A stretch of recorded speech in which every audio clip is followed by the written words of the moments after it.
Motorsport UK TV, the home of unmissable British motorsport video.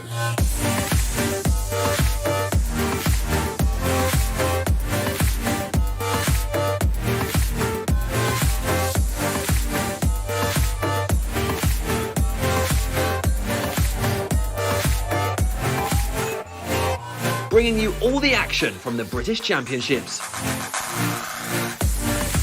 Taking you behind the scenes.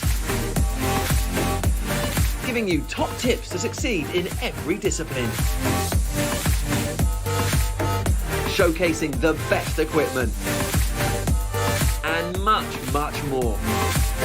Visit motorsportuk.tv today and make sure you never miss a moment.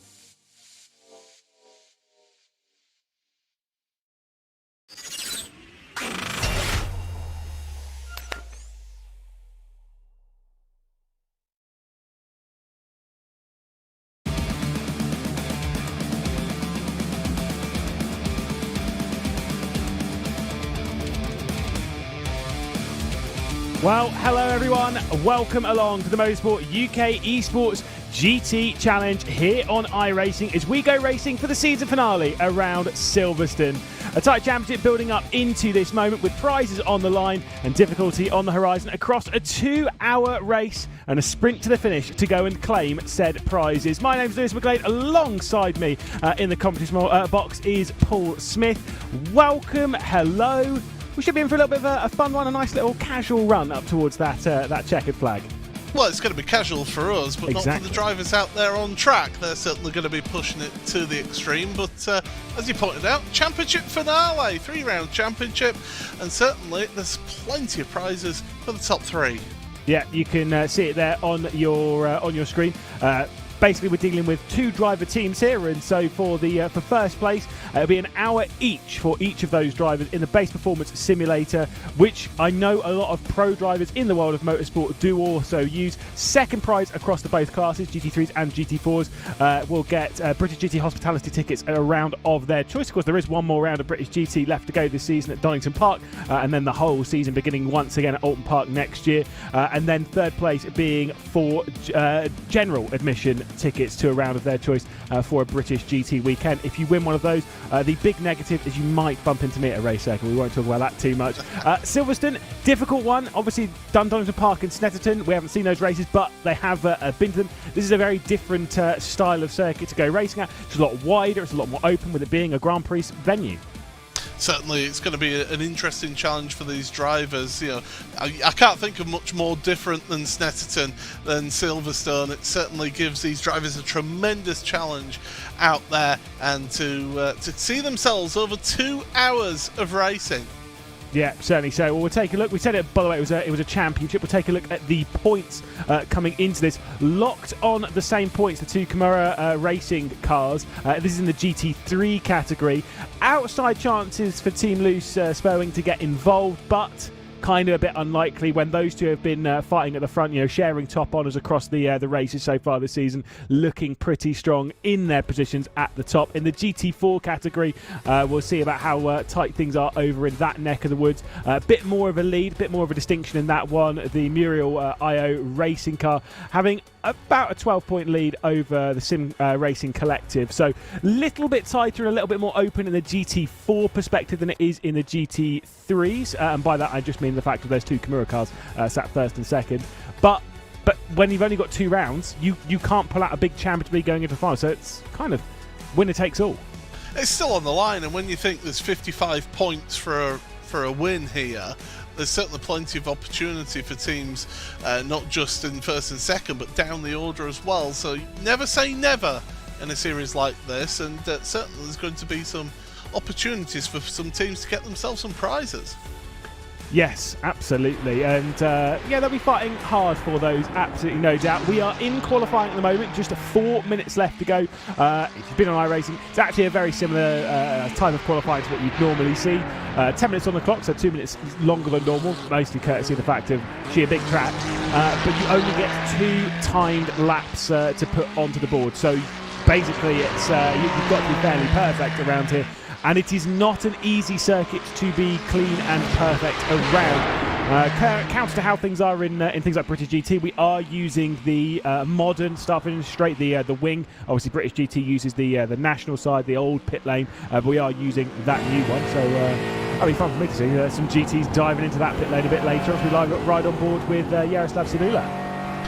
Yeah, certainly. Do you know what? I got told by somebody who raced here a few times at Silverstone that it doesn't cost any different to running the international wing compared to the national pit. So, yeah, for a series, it's the same price to rent the place.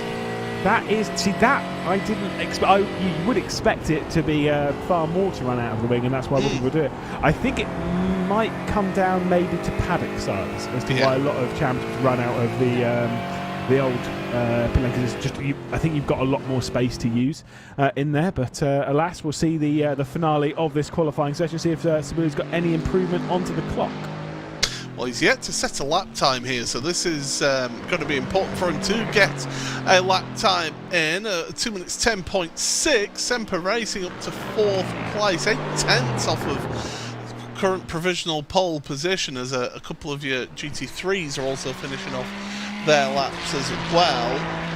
Quatermass and Aztec Racing are showing us on the 2nd lap, so although one of them is in pit road.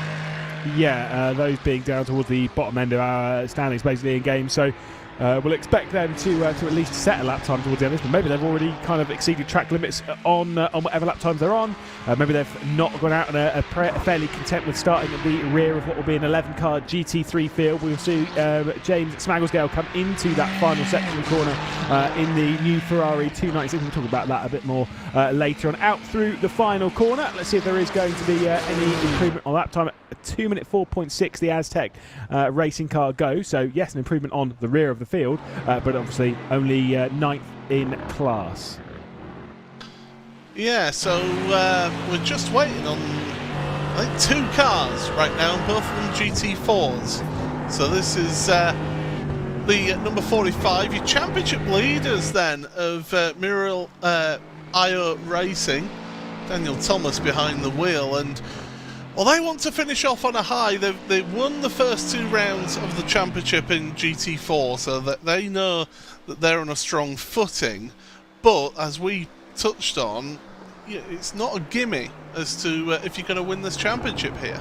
No, tidy it off with, obviously you'd ideally want to finish it off with a race victory and take the clean sweep over the championship, but realistically, somewhere on the podium will be good enough to take the crown, I do believe. Daniel Thomas will be coming through that final corner. You can see the tight margin for that pole position, a 2 minute 9.794 being set by TSRC. See if there is going to be an improvement over the line. The answer is yes, and they go on to pole position by just about a 10th and a half of a second. Semper Racing looking to finish their lap time here at 10.3. So it was an improvement, was the time, but not gained them any position there. No, so maybe a little bit disappointing, but one of the major things around Silverstone is it can be a little bit higher on the tyre wear, especially with the leaning through Maggots, Beckers and Chapel. Some of the corners around the back end of the circuit, even going through the Club and Vale chicane, you kind of lean on that front left quite a bit. It's not crazy high on tyre wear, but it's enough that it might just kind of reduce your lap time on that second lap by a couple of tenths of a second. But to be fair, I would still expect it to be going faster on that second lap. But either way, qualifying is complete. The 2-hour race is on the horizon.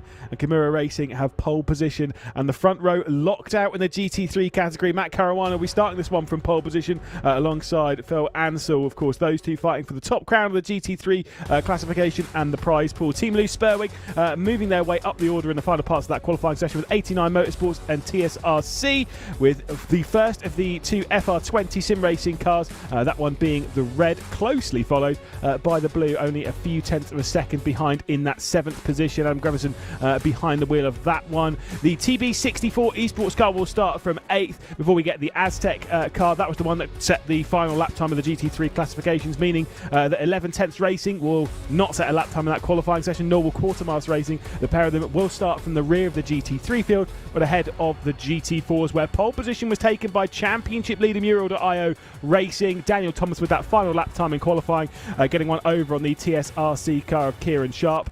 Ben Cooper in the Pineapple Racing car will start from third. Semper Racing, Yaroslav Cibula, who we saw quite a bit in that qualifying session, not improving on the final lap, but still good enough for fourth. Quartermaster Racing Bravo, along with the team heaped together. Great name, by the way. With one final car on the grid, the Aztec Racing Rubystone, and that will be starting from 7th and last on the grid as we get ready to go racing with 18 cars here at Silverstone, and we'll see who's going to be coming out on top. An interesting note, you said that the two that didn't set lap times in GT3 would be starting behind the GT3s. No, they're starting from the back of the grid. So this is a new feature that iRacing have introduced on the latest build of the sim, is that you can choose as to whether teams that do not score lap times start at the back of their class or at the back of the grid, and they're right at the back here. Do you like that? I quite like that. With the pace difference and with the fact that there's been a gap left as well between the two classes, I don't like that personally. Yeah, I mean, I think it hammers home how important it was to get a lap time onto the board.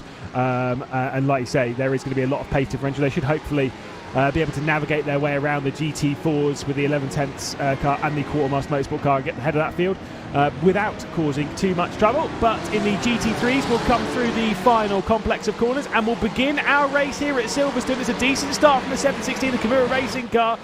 That is going to be a comfortable lead across the line from Ryan McAuliffe, who's taken over from Matt Caruana, who did the qualifying session. Philip Ansell will hang on to second position, but was challenged quite a lot there from Ed Hope. Yeah, nice clean start for your GT3s as the GT4s are now getting underway, and yeah, you can see those two GT3s mixed in it, and you can see the difference in the two classes of cars with the aerodynamics between them. Bigger wings, bigger spoilers on the front of the car as well.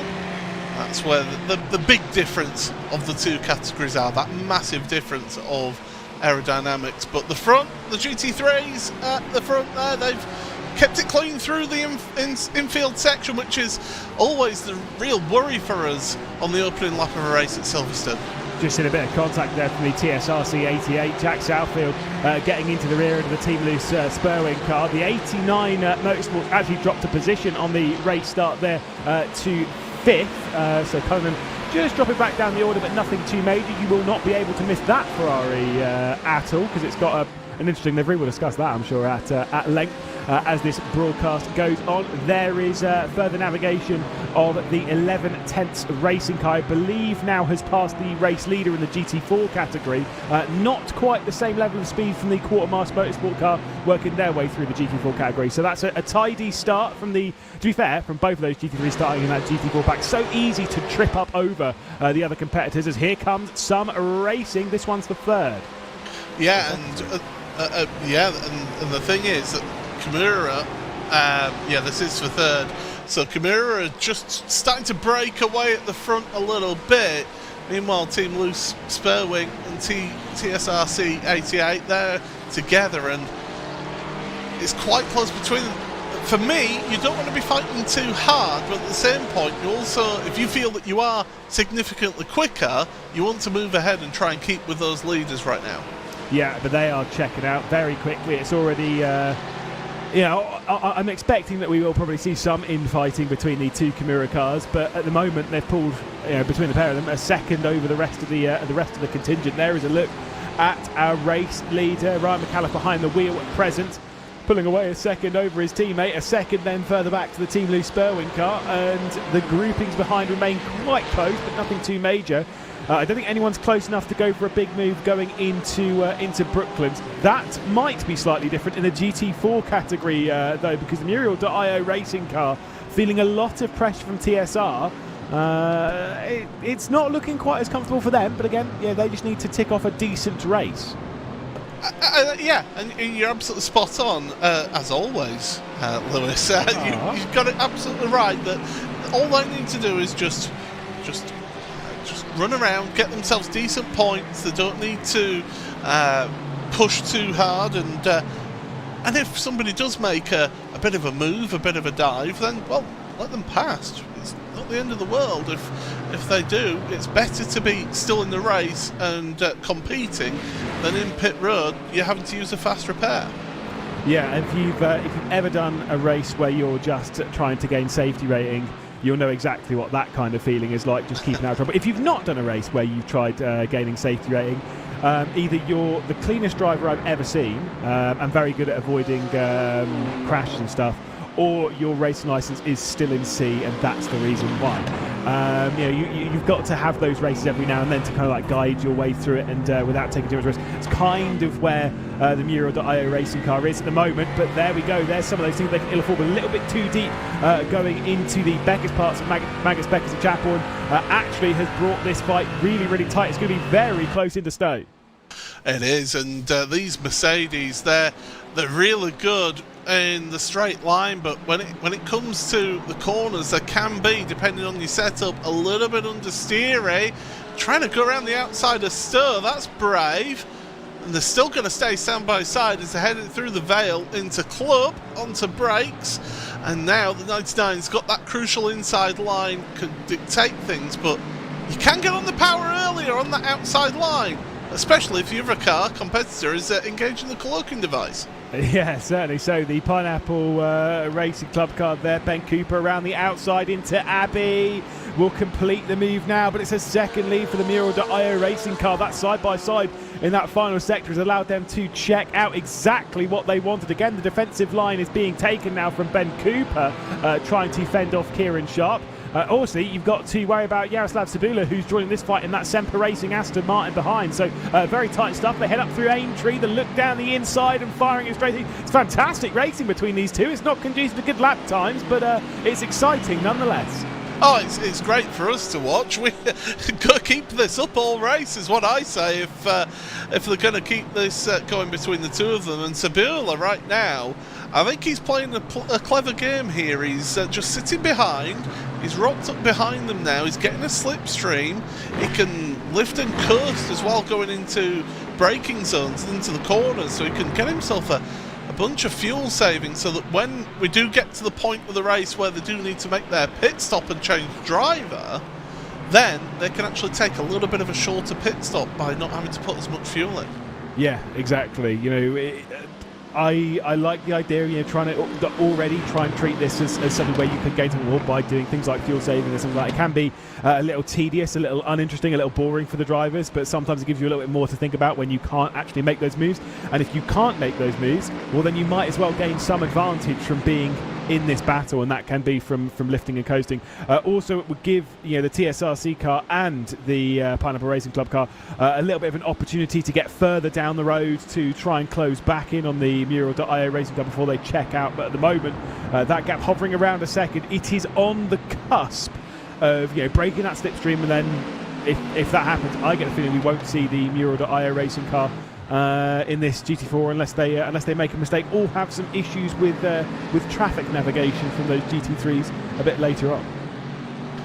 Yeah, we're looking at about 11-12 second difference between the GT3s and the GT4s. It's going to take a little while for those GT3s to get up to them. I mean, a 2-minute lap is the best lap from GT3s. GT4s, you're looking at a 2-minute 10 from that Muriel.io racing team on the last lap they just did. So those times should come down a little bit as the fuel burns off.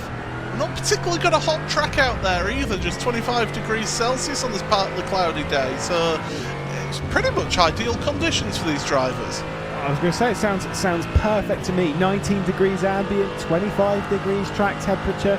That's the weather that you'll see people wearing jumpers and wearing shorts, and probably both at the same time, because this is the United Kingdom after all. No, not me. Not a jumper. Not in this weather. That's far too warm. Is it? T-shirt, shorts. That'll do me. T-shirt. But then again, I'm a Yorkshireman. Goodness me! I was at the British Touring Cars at Donington Park, where it was around about, I think it was around about like 15 degrees. And there was someone walking around in not a t-shirt, in a vest and shorts, and I'm sat there in a coat, thinking this is actually pretty cold. So fair enough. Each their own when it comes to that one. I probably wouldn't be in a jumper. I'd be in a nice t-shirt, but I wouldn't be in shorts. I'd be enjoying this beautiful weather. I say it's an ideal temperature for throwing a car around a circuit. Not too cold where the tyres don't come up to temperature, but not too hot where you're sliding over from the tyres getting too hot. Might make Silverstone actually a fun circuit to drive, but that might be pushing things out a little bit too far. I much prefer the older layout myself personally, but that's just me. But certainly the engines will appreciate the cooler air temperature as well, a bit denser air to get that little bit more power out of the vehicles as well as we carry on. But yeah, these GT3s, I think you're seeing some good teamwork here. 6th place right now, Dan Blake and Adam Grevson for the 2 FR20 sim racing team drivers. They're just working together, it seems, not fighting each other, and this is what you need to be. If you've got a teammate around you and you're not fighting for a championship like the Kimura cars are, you need to work together and try and get yourselves that best result. Yeah, exactly. And at the moment they are indeed closing in on the back of the 89 Motorsports car, closing in as they come down towards Maggots, and there's not going to be an opportunity to make a move there, so we'll jump straight back in line, looking down the inside through the second part of it. That would have been very bold, and I would have suspected that would have ended almost certainly in a crash had anything happened. By the way, look at the gap for the GT4s. It has closed back down again. TSRC right on the back of the Muriel.io racing car. So whilst we've got this fight here for 5th, and such, there is that fight once again for the GT4 class lead. There's a look down the inside from the FR20 sim racing car. Not an opportunity there, but they're getting feisty, let's put it that way. Yeah, Dan's showing some moves, and I know, around the outside into club. He's gone deep though. Yeah, he's not been able to hold that inside line. Dan does a lot of full metal racing as well as virtual racing. He's a former RaceSpotTV commentator as well, and I've raced against him many times in sim, so he's an experienced racer, and certainly he should know better to try and make a move through the middle of Beckett's, but there you go. There's your 3 leading GT4s, and around the outside, now is that going to be a move? Is there a slowdown penalty involved? No, there isn't, so that is a genuine move for the race leading GT4. Are we going to get 3 wide here? We might get 3 wide. We'll see if the Pineapple Racing Club car will try and make that. Actually backs out of it as we look on board from helicopter cam. Straight around the outside from TSRC. Let's see if there's a move from Kieran Sharp here. The opportunity was almost there. It was almost a very nice attempt going through the exit of Chapel out of the hangar straight, committing to the outside as we saw from Dan Blake in the GT3 just a second ago. He's got the inside line now as we go through the second part of Vale out through Club and onto the Sir Lewis Hamilton straight. It is the start-finish straight. It's getting dicey between this trio right now, rejoining the race circuit, the Muriel.io racing car. This is very sketchy indeed, as Semper Racing now looking down the inside. Zabula's trying to make the move for 3rd. Yaroslav is saying, I want a piece of this action. Yes, please. I want to get onto a podium. Down the inside. Nice late braking move from TSRC for the race lead. And still, they're together as they go into the loop, heading towards Aintree and down the Wellington Straight. It's just got a nose there, so it's compromising the line of that Muriel.io car. And certainly, it's going to be a long way around the outside of Brooklands, but it gives you the inside for Luffield. Jordan Strudwick on the inside in the Muriel.io racing car will take the apex, but like you say, now it's the inside line being taken from Kieran Sharp and TSRC, and the race lead in GT4s is going to switch round. TSRC head to the front of the category at the moment for Muriel.io racing. We've said it before, if they finish on the podium, things are all right for them, but realistically speaking, they still want to finish out the season by taking the clean sweep. They just cannot afford to get involved in the crash. If they get involved in the crash, then maybe the title is gone. TSRC, of course, finished 2nd in both rounds of this championship, so they want to get themselves a win.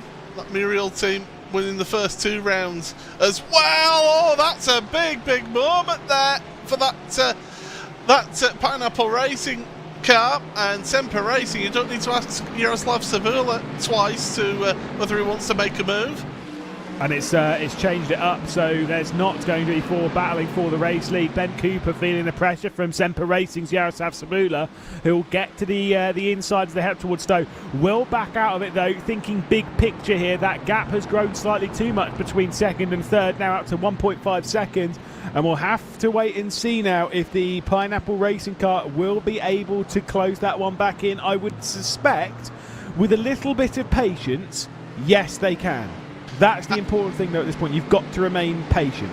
And Adam Locke in the Quartermass Motorsport car has rocked up to the back of this group as well. So if those 3 can catch up to leaders, that'd be a 5-car battle for the race lead at this early stage of the race. Fantastic. Bring it on. Yeah, I mean, I had this when I was doing various commentary stuff last year on iRacing. Some championships that may not have like too many cars. And I think at some point it was the SEO Sprint Masters. I can't remember what it was called. It was a long time ago. Well, a year ago. Anything longer than about 15 minutes ago, and I've completely forgotten it. And I remember we had 9 cars at one point. I think we even had 7 at one point. Still, the racing was absolutely excellent. And I think that's what we're seeing here from the GT4 category. Yes, we may only have 7 cars, but we do have 5 of them basically on the same bit of the racetrack. So at that point, you could have a 30-car field and everyone separated by 5 seconds apiece, and you've got absolutely no racing, but at least you've got a load of cars. I would rather have a smaller field that has some quality racing, and that GT4 category has provided some quality racing. At the moment, we're seeing similar type battles in the GT3 category. This, though, now finding itself nearly 5 seconds off of the race lead. The Team Loose Spurwing car, TSRC also in tow. The battle for third in the GT3 category. And I get the feeling that Mercedes is looking for a way past fairly soon.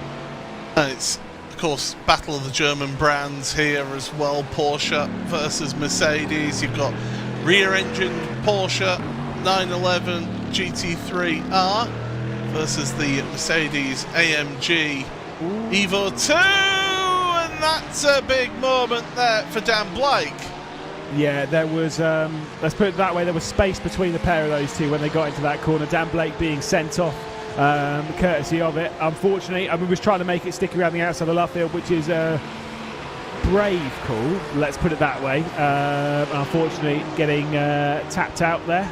A bit of air between them, and the 89 Motorsport car is able to hang on to 5th place, so it's a bit of a switch from the FR20. I don't believe there will be any major damage on that Porsche, though, so I wouldn't suspect there's going to be any issues for Dan Blake on that one, so we'll be able to catch back up to that battle and then rejoin that battle for 5th. That Porsche, by the way, is so good here through all the more of the complex stuff, some more of the tricky tight stuff. Here's the replay again, and you're absolutely right, there was a bit of an air gap between the two of them, but Dan held on to that really well, actually. Gave it a little bit of a wiggle out of the field just to make sure that the tyres were clean and everything was pointed in the right direction.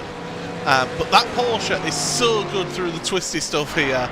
The problem is, it's when it gets to these long straights, the Hanger Straight, the Hamilton Straight, the Wellington Straight, it does lack a little bit of top speed, and that's where that Mercedes from TSRC in 4th place in class is really going to push that Porsche in front. Although, to the inside, that was kind of gifted, really, wasn't it? Yeah, that is the that's the difference in line going through the village and loop section. That new section was built in 2010. Yes, it is really awkward, probably the most awkward part of a racetrack in the United Kingdom, certainly up there. And yes, there is that, but if you're taking the racing line, you're leaving the inside open for a potential move down the inside. That's exactly what TSRC did, straight down the inside. Bish bash bosh, they find themselves now up into 3rd position, so Jack Southfield will try and pull away from Edward Hope in that Team Loose Spurwing car. But I think that fight is almost certainly not done. I will say, when it comes to, you were saying about like you preferred the old Silverstone. Obviously Silverstone's gone through a lot of variations in the nearly 75 years. It's actually probably over that, isn't it? But Grand Prix racing and stuff. So obviously it started with the Formula 1 World Championship in 1950. I actually don't mind the layout that we have now. I really don't like the village and loop section. I quite like the run into Brooklands that we do now, because I think it carries so much more speed. That corner is actually quite good fun now. It certainly is, yeah. I'm not saying it's a bad layout, by the way. It is a good way of introducing a bit more overtaking opportunities, because on the old layout, when you went through Abbey through Bridge that way, there wasn't really massive overtaking opportunities on that particular layout, whereas coming through Abbey, through Farm, into Village, you got into Village as an overtaking opportunity on the hard braking, and then as we saw, through the loop, nice big wide line. Oh, thank you very much, I'll take that inside, thank you. Just a shame they're not very good corners to drive. I mean, Farm's interesting, but it's just basically it's flat out left-hander, the one they've just gone through there. This section, like I say, it is good for overtaking, but unfortunately it's just not very good to drive, and that's kind of where, like, Bridge. Oh, that's a terrible. Even I could do that better. I just saw on my timing screen that Pineapple Racing Club have dropped down to 5th place. Ooh. And they were showing us stationary at one point, so they've had an issue out there on track, and they're about to get caught by the race-leading GT3s as well. Here we go. Is there any damage on the car? I don't believe so. It looks like it's going to be a solo one for Ben Cooper heading into Brooklands. Rear's going to let go. Rear is going to let go. That's the thing with Brooklands in its current format. You carry quite a lot of speed into it, and you do almost want to slide the rear a little bit. Not much, but you kind of want to have the car dancing a little bit into that corner. But you're on such a knife edge. To do it quickly, you are on such a knife edge. The second you overdo it, it's almost unsavable. You're trail braking into that corner, and I mean, I know it better driving front-wheel drive touring cars because I am a touring car monkey. I can't deal with this rear-wheel drive nonsense. I'm all about the front wheels, but for driving. But certainly, it's a challenging corner because it does tighten up a little bit on you part way through, does Brooklands, and it's always tempting to take more speed, and taking a bit too much curb there now was Pineapple Racing through Club. That was, again, sorry, it's the speed differential that you see between the two categories. You've got to imagine, like, it's one of those things in motorsport that you only really see when you get into multiclass racing. A GT4, if you were driving it in real life, and when you kind of see them driving around, they're pretty quick around a racetrack. They look like they're standing still next to a GT3, and then you think a GT3's really fast, and then an LMP2 blasts its way past like it's going out of fashion, and then you think an LMP2's fast. Whoa, there's more steps above that in the world of motorsport. It's terrifying. Well, I mean, I remember when I came to Silverstone, this would have been in about 2016, I think it was. It was on a practice day for the World Endurance Championship when they had their round at Silverstone. It was the year before it snowed. So, for people who remember that year. But, yeah, I was there just on the practice day because I had a free Friday. And I'm stood on Luffield, on the terracing at Luffield. And you see the GTE cars coming through and launching out of Luffield down through Woodcut. You think, oh, that's quick. And then the LMP2s come along, and wow, they're really quick. And then the hybrid LMP1 cars came along and out of corner and just gone, just absolutely gone. It's that kind of acceleration that when you see it, it's like, oh god, my neck hurts. I could not believe. I was physically like taken aback by how quick those cars accelerated. Yeah, and again, not surprised. The only it's kind of what makes going to see motorsport so exciting when you actually see the rapid speed. And sometimes, is what I really like about multi-class racing is that it puts it into context as to how fast these are. I mean, I've been working in the British GT paddock now for 2 years, and so I've frequently seen GT4s versus GT3s. And seeing a GT4 driving around the circuit, it does put into perspective how fast a GT3 actually is. Obviously, it's very quick to remove that context by chucking another car around the circuit, but GT3s are rapid. They're really, really fast, and that's what it's why it's the staple category for the world of motorsport today, whether that's a good thing or a bad thing. Oh my, that debate could go on well into the night, really. Certainly, it is great though. I mean, when you see those different categories, my goodness, that's a light move and a little bit of a hit check there as well on corner exit as the Porsche's back end just kicks out on the power. Well, that was an aggressive move from Adam, and moves up ahead of that 89 Motorsport car. Yeah, that was we're moving, you're moving down the spot, good sir, and now might well get put into the wrong spot as well as they come across the Pineapple Racing Club car. This is going to slow them down. Again, which way do you go? You don't really want to go around the outside of the GT4 around Luffield. It's more about getting that drive off the corner, get through the inside as they head through Woodcote up towards Stowe. Flashing of the lights, that's just to say, listen boy, I'm coming through, as they head now into Stowe. Sketchy scenes, big aggressive send, but clearly not over the line. There was only that little bit of contact on the exit. That was only that little hip check, so all's fair in love and war and all that. That Porsche is so good on the brakes, though. It is so good on the brakes, and it really showed there just into the loop. But I think teams are still learning this Ferrari at the moment, the 296. It is brand new to not just the world of GT3 racing, but also to iRacing in particular. So I think teams are still getting to grips with it as well. They might have been knowing that Ferrari 488 Evo a little bit better. Obviously, we've seen it blasting around a racetrack in person. I'm still not 100% sold on it, as the attempted move back from the Quartermass Motorsport class. That would have been bold to try and get one done with a GT3. They're just trying to obviously do your own race, breaking your own point. Obviously with it being completely new, I've not driven it yet in iRacing. I've driven most of the GT3 field, but I've not driven the 296. I'm not fully aware as to the characteristics of it yet, the positives and the negatives. I'm not a GT3 driver. I think we all, everyone who's ever seen me or heard me commentate, it knows that I'm not a GT3 racer. But I've done a few laps in the Ferrari, and it's easy to pick up, and it seems a very GT3 car. Right. Because it's got all the bells and whistles, it's got the latest aero technology on it, with the diffuser and with the wings and how the car is shaped for the airflow. It's a nice compliant car. Some say a little bit boring, but sometimes, with GT3, boring is good.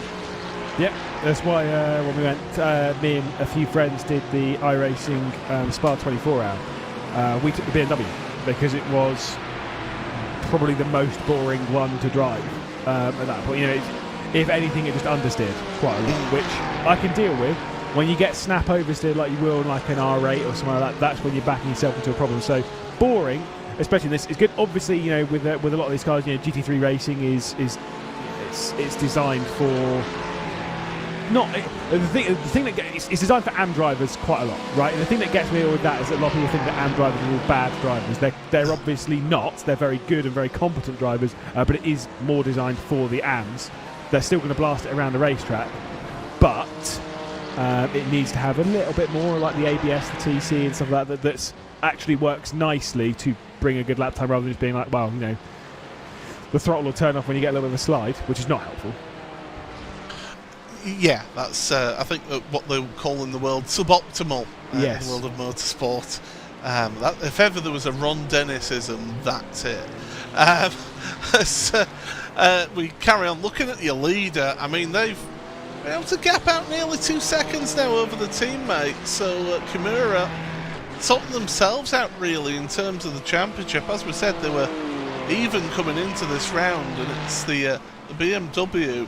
The rather confusingly, it's a car 42 is the actual car number in the race, but it's a 716 in the team name. Oh, don't get me started on that. Do not get me started. It irritates me no end when I see team names joining and they've got one number in their team name and then a different number in game. Where I say don't get me started, but I've got me started. I've put 50p in the Lewis rant machine. Where you go? Well, it's like, look, I get it. Something if you pick like the number 4 and then someone else has taken the number 4 and you've got it in your name. I mean, still remove it from your name. Tough. Maybe you're not the number 4, but it is what it is.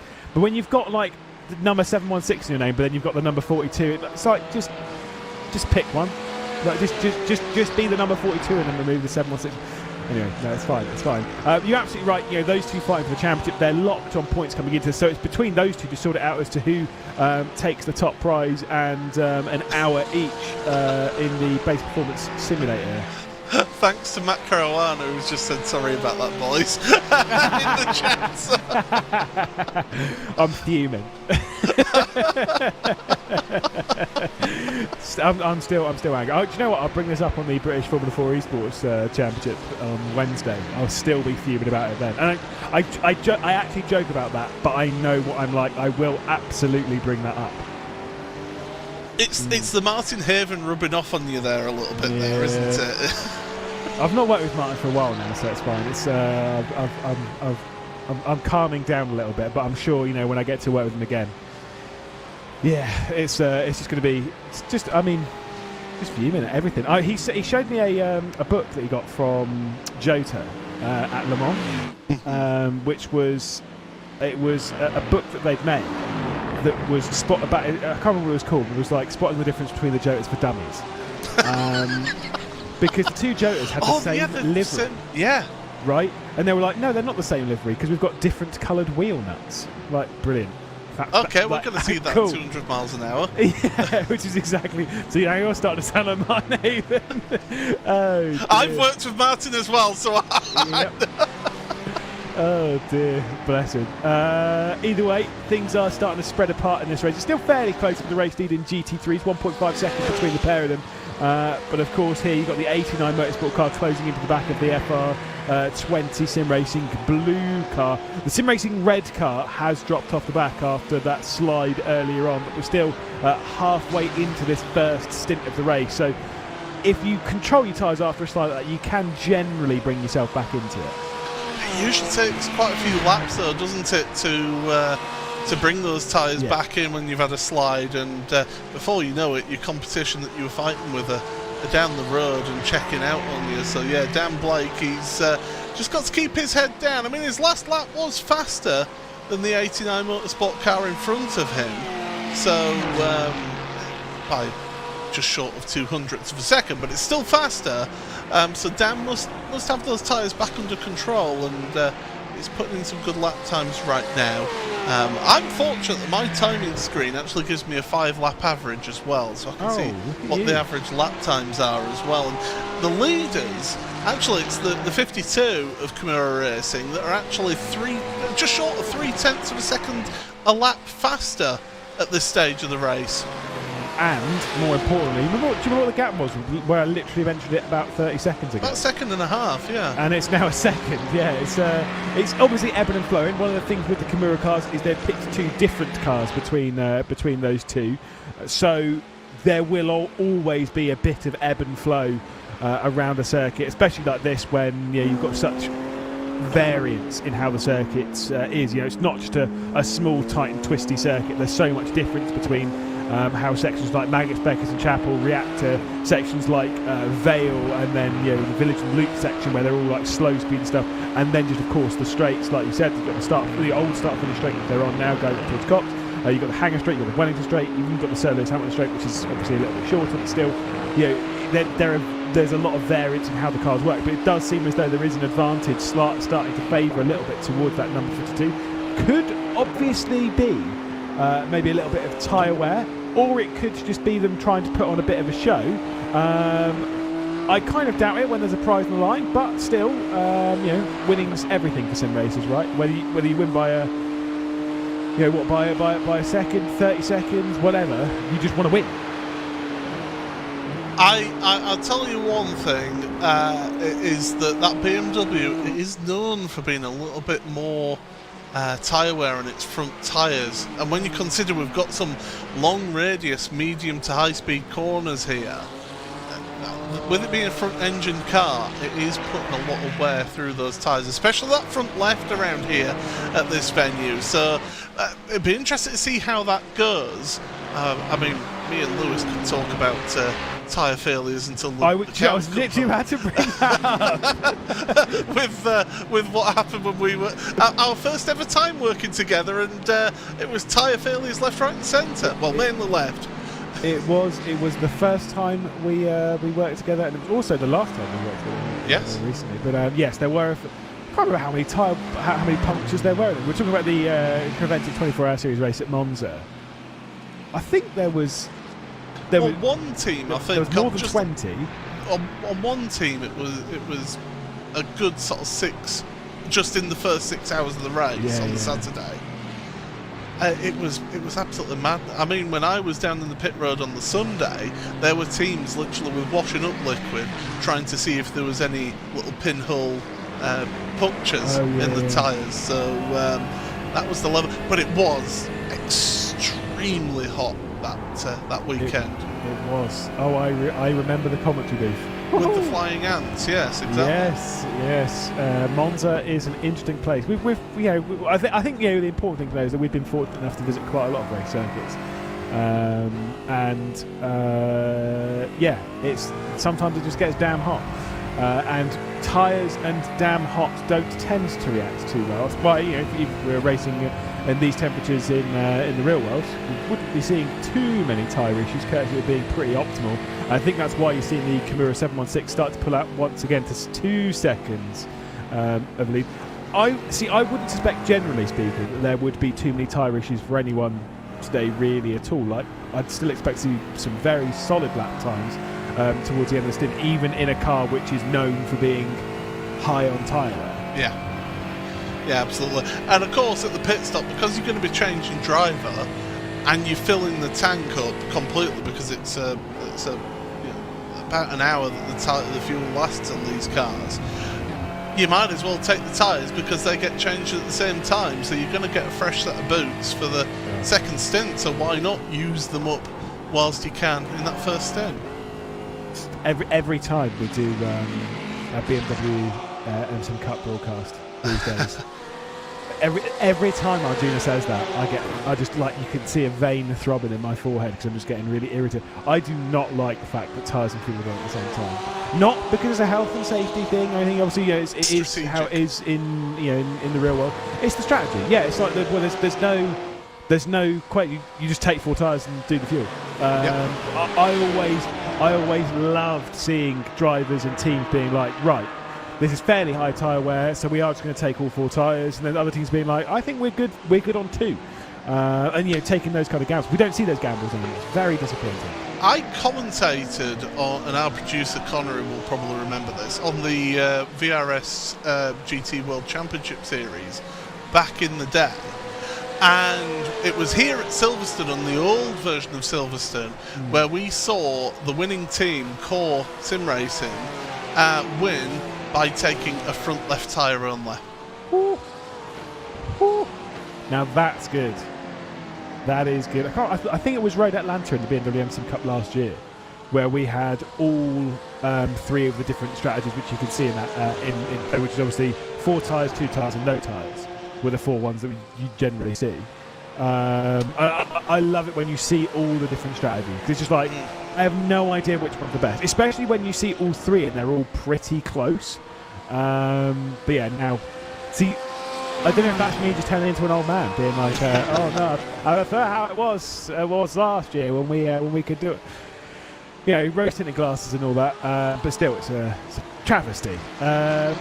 The gap's holding around 2 seconds for the race lead in GT3, so at least there is that. In GT4s, though, big lead's been pulled up by TSRC.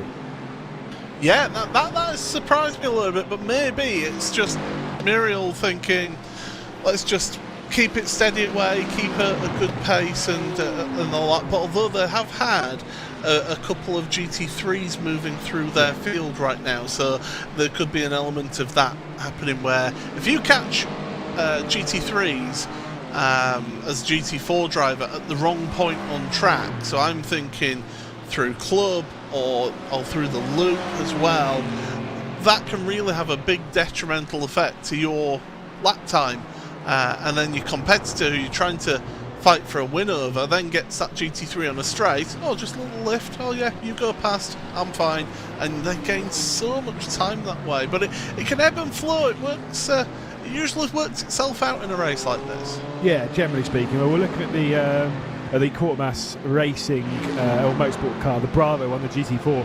Nearly had a bit of an incidente with the GT3 counterpart going on the hangar straight down towards Stowe. That was almost quite concerning. But of course, they've the Podium Racing cars actually caught up after that spin from earlier.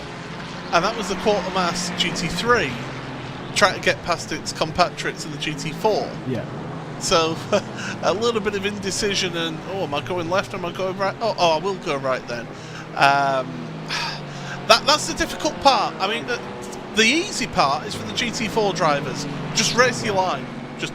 Just race your normal line. It's up to the others to get round you safely.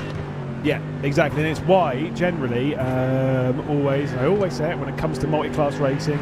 You know, it's generally a question that some people have. You know, which category would you rather be in? The faster one, the slower one. You know, it's normally like, actually, I prefer how GT4s drive. I prefer how GT3s drive. Whatever. I don't care if I prefer how the second category drives or whatever. I would rather be in the fastest category because I like being the one that's making the decisions going through traffic. I don't like having the decisions made for me because normally when they're made for you, it's fine 99% of the time, but it only takes that one move to ruin your entire race.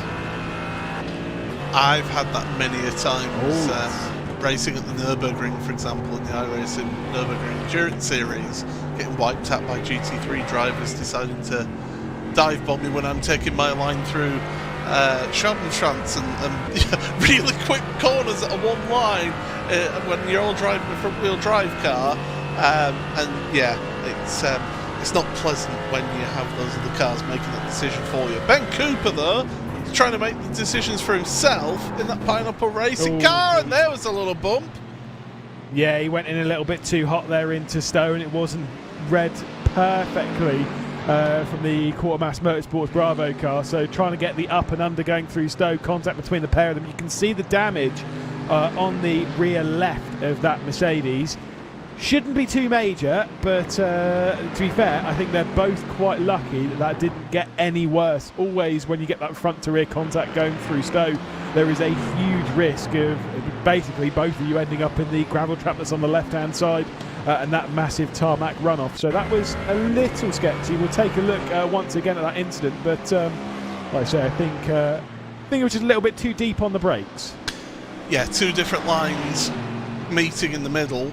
And unfortunately, and that Aston Martin had decided, right, I'm going to take the wide line, and that Mercedes just wasn't cleared there. I can see what they were trying to do there in that quarter-mass car.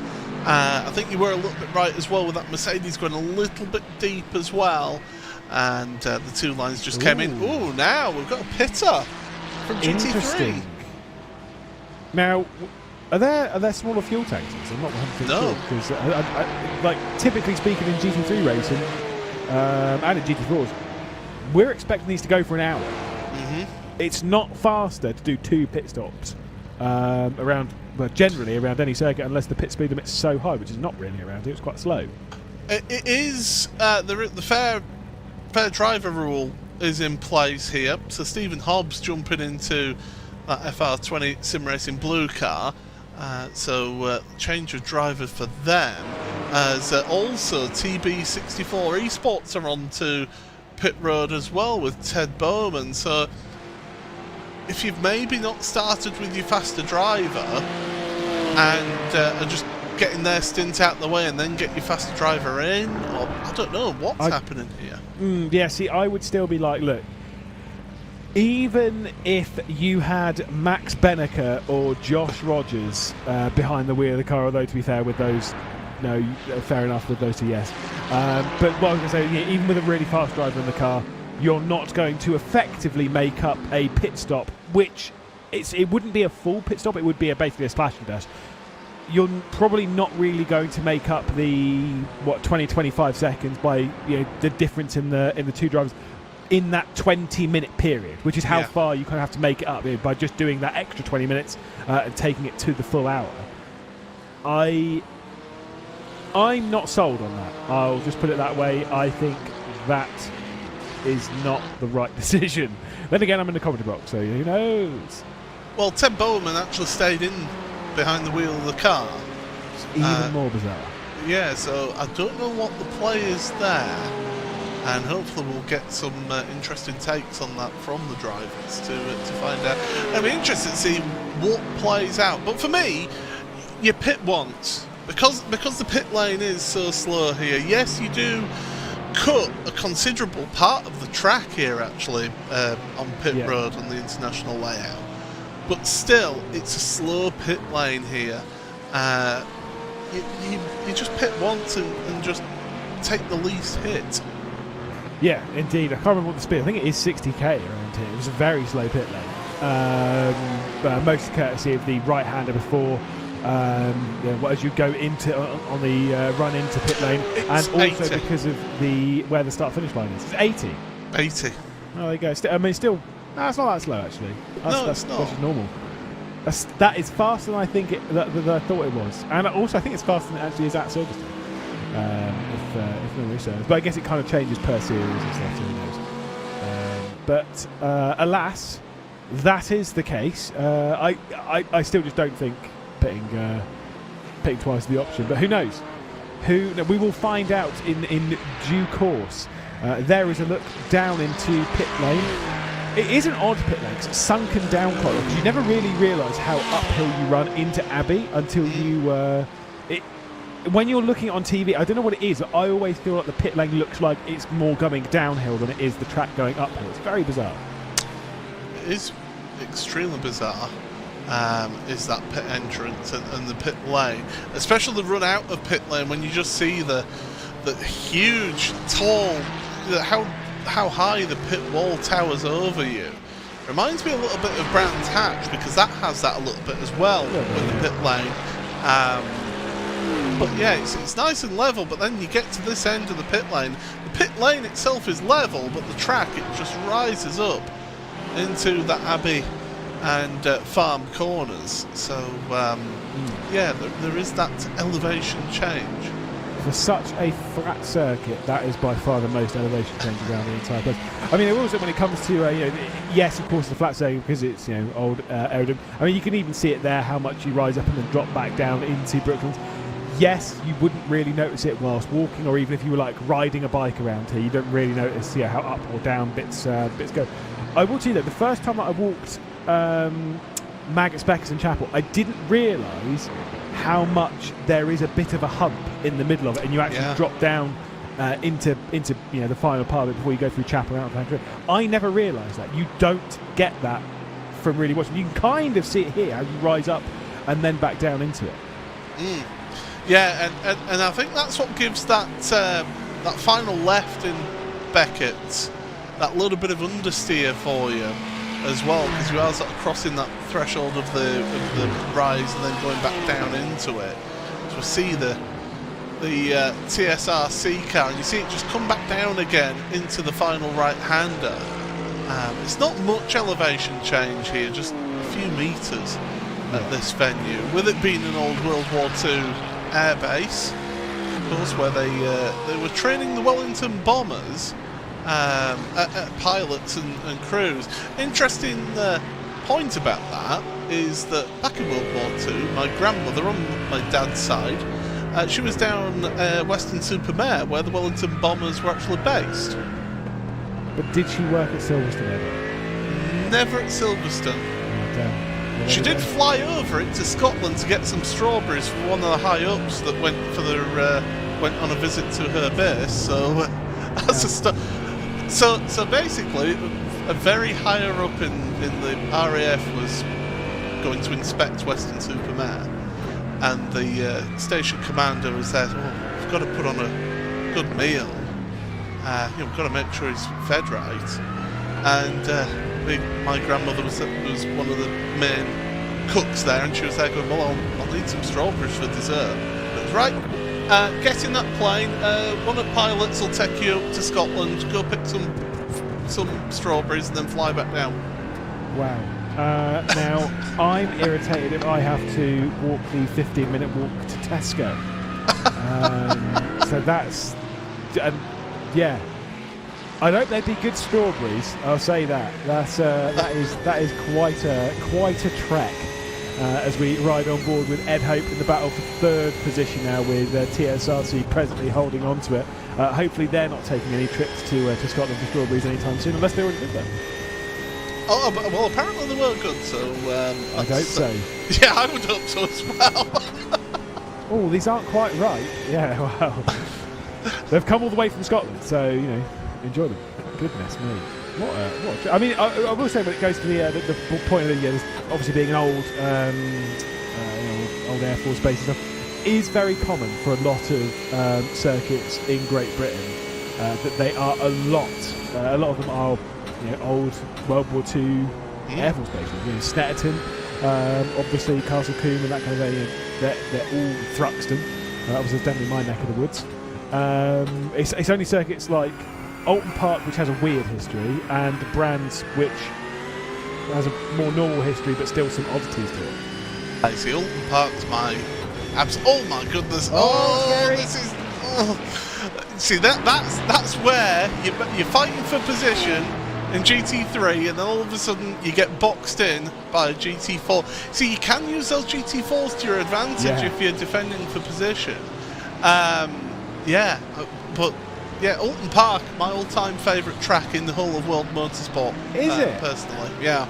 Goodness me! It's the track I've visited the most. I will say, for those for the people that finish in second in the championship, which is the 4 hospitality tickets to a round of their choice in a British GT round.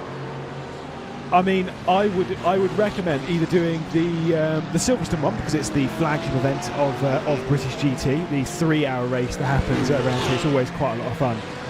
But for me personally, if I were picking any, I would lean a little bit. I mean, I think the hospitality would probably be better at Silverstone, because I think you get a bit more for it. But for me, the Alton Park weekend, it's on a bank holiday weekend. Yeah. So the racing happens on a Monday, which is very odd. But the things that are on that list, I mean, was it this year? Yeah, it was this year. Even though, you know, last year and stuff, we had you get British GT, you get GB3, GB4, you get TCUK as well, which is there on that weekend. I think they start their season on that one. You get all the Genettas and stuff. It is a mad package. It's a fantastic weekend to go to as well as a spectator, and even if you're just winning the prize of tickets to the event to third place, I mean, it's a good one to go to, and Alton Park is a fantastic venue to go to actually watch motorsport as well, because you can get relatively close to the track as well, whereas somewhere like this at Silverstone, it's a FIA Grade 1 track, as continuing to watch this duel out there on track between TSRC and the Team Loose Spurwing. But yeah, Silverstone, it's a Grade 1 track, it's got big vast runoffs, you are a bit further away from the action. Alton Park, you can get nice on top of things. Yeah, and if you like taking your photographs and stuff, Alton Park, if you go into going on the run down up over to Hilltop, Cascades, down to turn 2, basically, turn 2, turn 3, whatever you want to call it. The one that has the really irritating off-track on iRacing, that corner. Yeah, that's Cascades, yeah. Yeah, exactly. You run down there, no fence in the way, bam, you can get loads of really good photographs and quick with a hand. Really, really cool track. The run over Hilltop as well is just a normal wire fence there, and you can get some cracking at-speed shots as well as they're coming down towards the chicane. As long as they put the bridge back in. Yes, of course. Well, they did put a temporary bridge in place after British GTs. Yeah, exactly, after British. Because I remember talking to my, I brought a few mates up for that round at Alton Park at the start of the year, and they were like, I was like, well, why don't you go over that end of the circuit, and you can go to this, and like, there's no bridge there. I was like, there is. Like, no, there's no bridge there. And I was like, I'm pretty sure there's a bridge there. They're like, no, they've removed it. And I was like, since when? They're like, yeah, it's under repair at the moment. I was like, oh right, I had no idea. So they were just doing like crossings between sessions, basically. You definitely get stuck on the outside of there between in the British GT races, considering I think it rained a bit. To be fair, I don't really remember the Monday that much because I was too busy darting in and out of the comedy box. I wasn't feeling very well. Well, I mean, I can remember going to Alton Park back in 1994, the British Touring Car Championship that was there, and they didn't have the bridge over the pit entry at that time, and so you had to walk across the track between races at Lodge Corner. Right. Goodness me. See, that's where I'm just sort of like, I'm just not going to cross over. I'm just going to pick a point. I'm going to sit there all day because I'm not about that. I want to point out, the 5-lap average for TSRC is a 2 minutes 0.5. For your second place Kimura car, 2 minutes 0.8. They've been gaining 0.3 of a second a lap on average for the last 5 laps. This second place battle is now on. The leader is long gone. Yeah. There's got to be some big concerns in the camp of the 52 right now. Ansel behind the wheel, and potentially, we were discussing tyres and stuff earlier on. We are towards the end of the stint, meaning that this is the high point for tyres potentially going off of that cliff. Obviously, TSRC have been dragging Team Lou Sperwing along with them as well, and maybe that's why the Porsche's not fought too hard to get ahead of Jack Southfield in the TSRC car, because you can see that gap's coming down, and when once you notice it's come down by like a couple of tenths, a second, maybe even 2 seconds, you're like, actually, I'm going to let you get on with this. We've still got an hour and 6 minutes left, so you catch them up. Maybe you take them out, and I gain the position for free as into the pit lane comes the Aztec Racing car. So James Smaggersgale, and he should relinquish control of that car to his teammate. Oh no, it's a black flag, so it's a drive-through. Just came up on my screen, black flag. So that is how many incident points is it in this race for a drive-through? I'm just having a look. 10, 15, sorry, and then every 10 afterwards. 15 is not many. No, 15 is not many. It only takes three heavy contacts to get 12. And then a few off tracks, and you've hit that limit. And let's be honest, off tracks around here pretty easy to get, particularly at Cops. Running wide at Cops. Yeah. Bam. There's one. Club.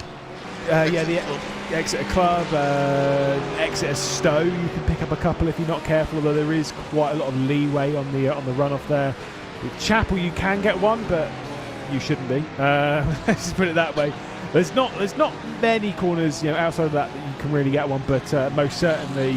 Cops is almost certainly the biggest offender on this. And like you say, if you've brushed someone maybe a couple of times over the opening lap of the race, you can very easily get up to that 4 to 8x period, and then you kind of at that point I think you're almost like, we're probably getting one through this race. For anyone wondering, by the way, if you've never seen iRacing or never been on iRacing, just to explain, iRacing its system runs a no fault incident system, and you can accumulate incident points. 1 point for every time you go off track where the simulator registers you have been far enough to be off track. 2 instant points for if you lose control of your car, and then it's 4 incident points for every heavy contact that you have with somebody. It doesn't matter if you're the person who instigated that contact or the one that received it. It's a no-fault system, so it doesn't differentiate. You will accumulate those points. Yeah, when I did the 24 Hours of Spa earlier on in the year, I was joined by a commentary partnership behind the wheel of Ewan O'Leary and Cameron Roger, and we also had Enzo Explains, Mr. Enzo Fazzi behind the wheel, who just obliterated the amount of instant points we have. I think picked up like 30 in 2 hours.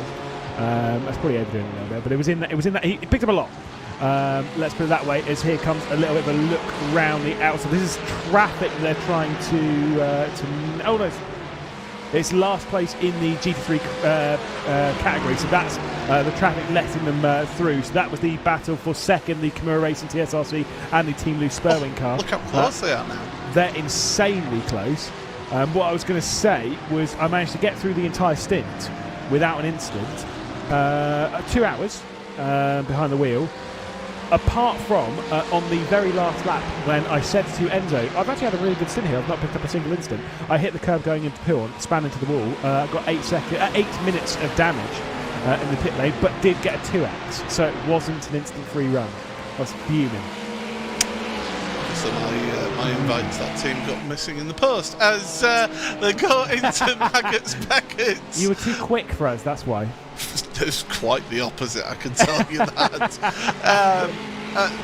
The last time I raced in Spell 24 was in 2015 when they were still using the roof GT3 spec car. And EA Porsche deal. Let me just say that the funniest quote that was from that race was our teammate with about 4 hours remaining saying, "Is the oil pressure meant to be that low in this car?" And then it exploded. Oh no. Oh no. Well, not exploding in this race. Ed Hope comes into the pit lane for the Team Loose Spurwing car. So about a lap shy of an hour. I think that's fine. Yeah, they should make it to the end. Because you've got to remember, they did have the start of the race. Okay, it was the end of the Hangar Straight, but they still had to drive some form of track before getting going green. So they will have used a little bit. Oh, that's a dive to the inside from TSRC. Oh, and there's a little bit of contact for good measure as well. And do you know what that'll do? That'll almost certainly switch the position, not just between Team TSRC and the Kimura Racing car, but that might allow the Team Loose Spurwing car to make their way through in all this as well. You know, that contact, it's going to cost them a fair amount of time, maybe in around like, sort of like the second period. And the three of them were so close going when that the Team Loose Spurwing car came into the pit lane. They were so tight across the line. That might be enough to switch them up into second as well. Basically, what I'm saying is we've absolutely got a fight for that second place with an hour left to go in this one. There was Team Loose Spurwing then leaving pit road. 41.9 seconds I made it on my timing screen. Actually stopped taking fuel, tyres and a change of driver as well. So William Hope now, he needs a good outlap here, but he's got to be careful not to push his tyres too hard, because he can take the best out of them, and he's got company there as well. Yeah, the 11-10th racing car obviously yet to be in the pit lane, having started from down the order. And I think that 11-10th car has actually just made a move down the inside on the Team Loose Spurwing car. They're very close going into Brooklands. There was no switch between the pair of them, but every time that number 6 Porsche goes for a look down the inside, it will just delay the Team Loose Spurwing car. I think once you've got through sort of like the first few corners, that separates it out enough as TSRC and Kimura both come into the pit lane. But yeah, nervy times for those three battling for second place. I can tell you there's a mechanical meatball warning flag for Aztec Racing. So that car that was down in last place in class, they're headed back down pit road to get repairs done to their car. TSRC and Kimura on pit road at the same time. So has all that time for the TSRC Mercedes running behind the Kimura Ferrari done them some good and mean that they're going to take less fuel at the pit stop? That's a big question we're going to ask. One thing that we haven't mentioned from GT4 in a while, Semper Racing, they are out of this race. They are parked the car and they're done for the day. Well, you can see the 11-10th car blasting its way down onto pit lane behind this. We keep our eye on the Team Loose Spurwing car, obviously trying to close in on the Kimura 52 on the TSRC car as well. They come onto the start-finish straight, incredibly close in the pit lane, by the way, between Kimura and TSRC. They've departed the pit lane. You'll see in the background that Team Loose Spurwing car coming through, William Hope behind the wheel. And the three of them remain in their positions effectively as they were coming into the pit lane. The only switch in that is TSRC making that move on Kimura that we saw on track. But no actual switches from the pit lane sequence itself as a technical side of things. What William Hope needs to do, though, is take advantage of him having a lap hotter tyres, because these tyres, when they're brand new out of pit road, they're not really that great. They take a little bit of time to bed in and to give you the grip that you're used to here as you race leader pits now, as we'll have a look at, and it was a connection issue for Semper Racing. That's the reason why they were out of the race. We tried to give you a replay, but they disappeared, unfortunately. But we did get our answer. That's the important bit. Yes.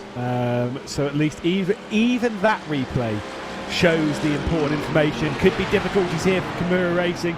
Bit of lap traffic in the worst place you could possibly imagine, going through Magnus Becker's jump, so we'll probably have to back off a little bit before trying to fire their way through and pick up that spot on the lap traffic. But it was a slow exit through Chapel. Could be under pressure here from Team Lee Spurwing. Not going to be the case going up towards Stowe Corner, but look at that gap that TSRC have now over them. There's a look down the inside, the commitment from William Hope, trying to make that way through in the number 8 car, just getting the Ferrari offline more so than passing. I think if you're the team boss right now at Kimura, you want to be telling your driver, look, if he makes a move, don't find it too hard. We're not going to win this race because his teammates have just been absolutely, utterly dominant over us. But the fight for second place is between these two teams. So just sit behind because they've got enough of a gap coming into this round of the championship that they can afford to just sit there. They can even sit a couple of places further down and still get that second place. Yeah, what they can't afford is an incident that will force them to return to pit lane. That is what they cannot afford. If that happens, then it might slip through their fingers. You know, that would cost a lot of time. Yes, we do have a fast repair. We have 2 fast repairs in this race, so you know, if needs must, there is that. So they won't be stationary in the pit lane for 5 minutes repairing the car. It will be a very swift in and then out basically straight away. But yeah, you absolutely want to be finishing, first to get those, the hours on the base performance simulator, to get that one ticked off, which at the moment the number 42716, not hard to say, they are ticking that one off at the moment. So for the other Kimura car, just focus on getting seconds. The title's basically gone, but second place, that's what you need to grab right now. And if the car behind, if sitting behind them for the rest of the race and just tracking them for position, if that will do it, do it. GT4s have also been onto pit road as well for their pit stops, and TSRC, number 99, Andrew Pikes, now behind the wheel, leading that race over the Muriel.io racing team. Daniel Thomas. Pineapple Racing back into 3rd place in class with Quartermass in 4th. So they've pretty much stayed as they were. Good news. It appears that Yaroslav Sebula in Semper Racing is back out on track. That's a good sign.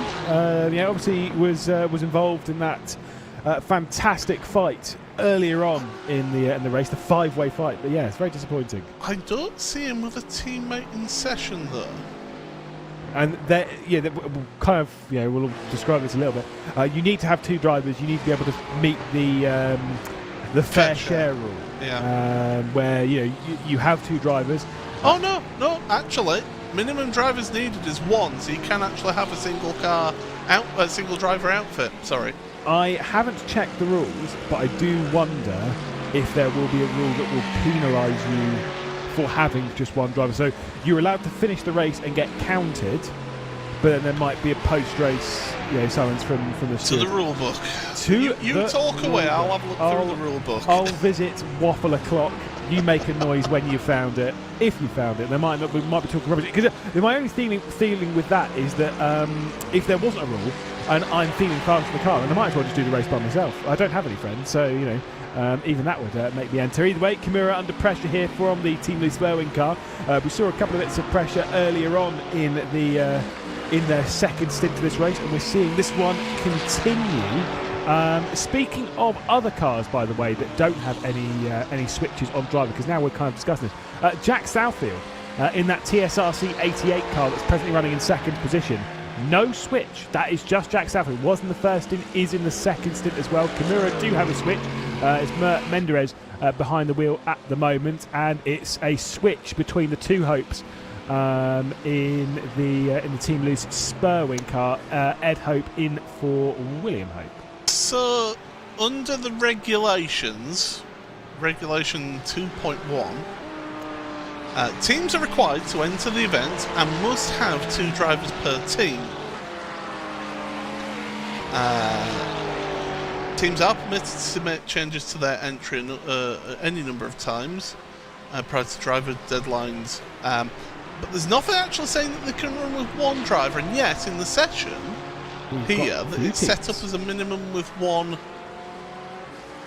So, oh goodness me, that's good. scary. That is scary. FR20 defending here, and there's contact there. Well, that was silly and needless. Obviously, the pair of them just racing quite hard, and we got the first little scare in that, and then receiving the second one. We'll see it once more, and we'll see it from up above. Watch the Ferraris. There was the contact there as the FR20 Porsche comes across, driving into the corner. That Ferrari's bold. driving into a hole that's always closing. Yes, it was somewhat aggressive. It's that weird thing of like backed out of it, but then recommitted to it.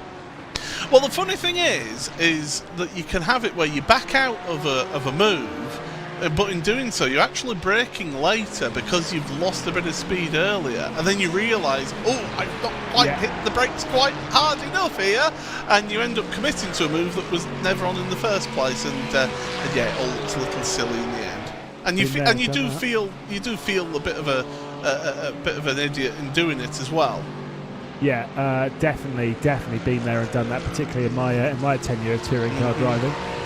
Certainly accidentally sent one down the inside when I was intending to back out of a move.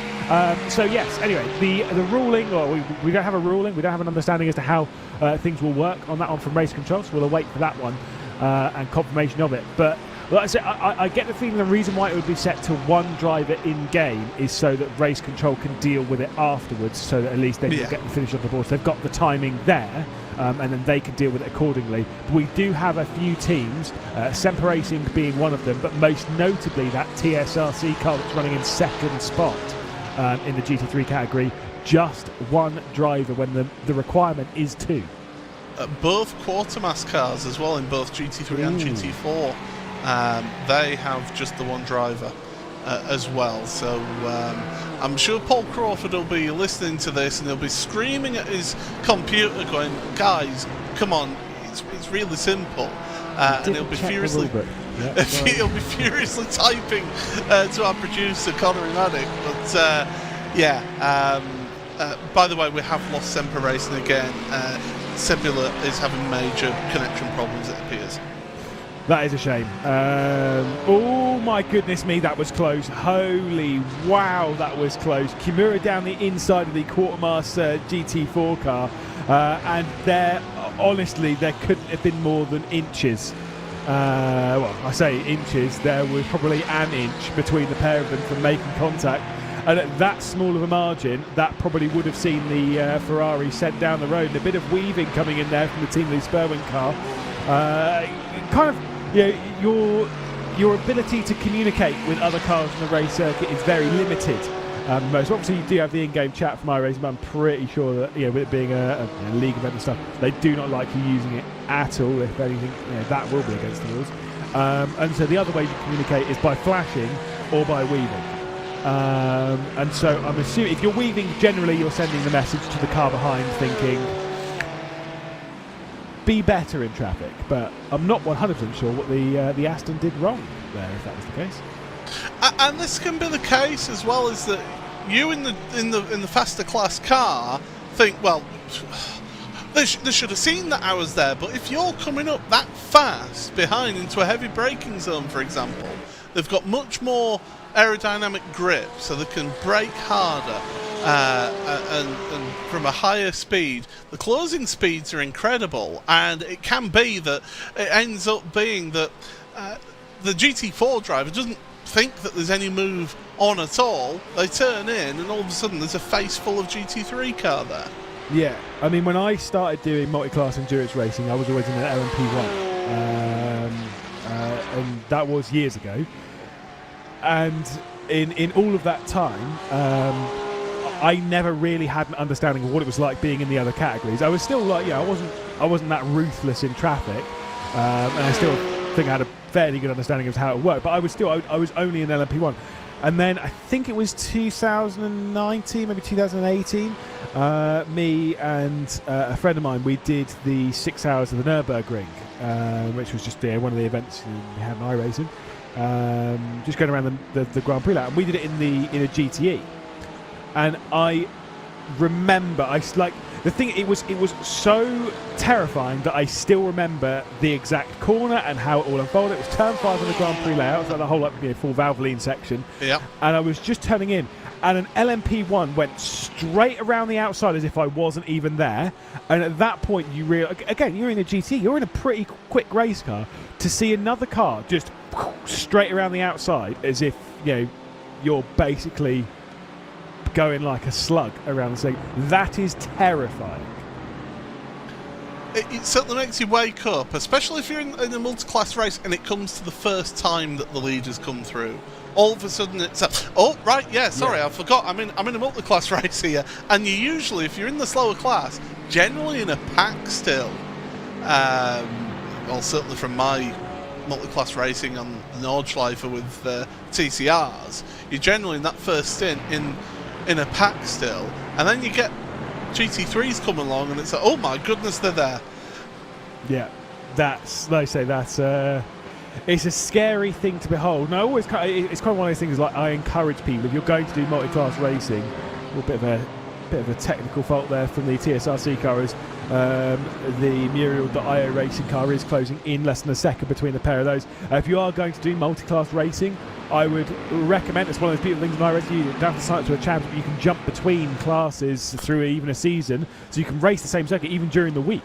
You can race the same circuit from different classes and get a different perspective, and learning what it's like from both sides will make you better in traffic, not just in a sense of you'll be nicer to the other class, you will be faster through traffic because you'll understand where that car's going to be slow, and so you can already know how you're going to get past them before you're even there.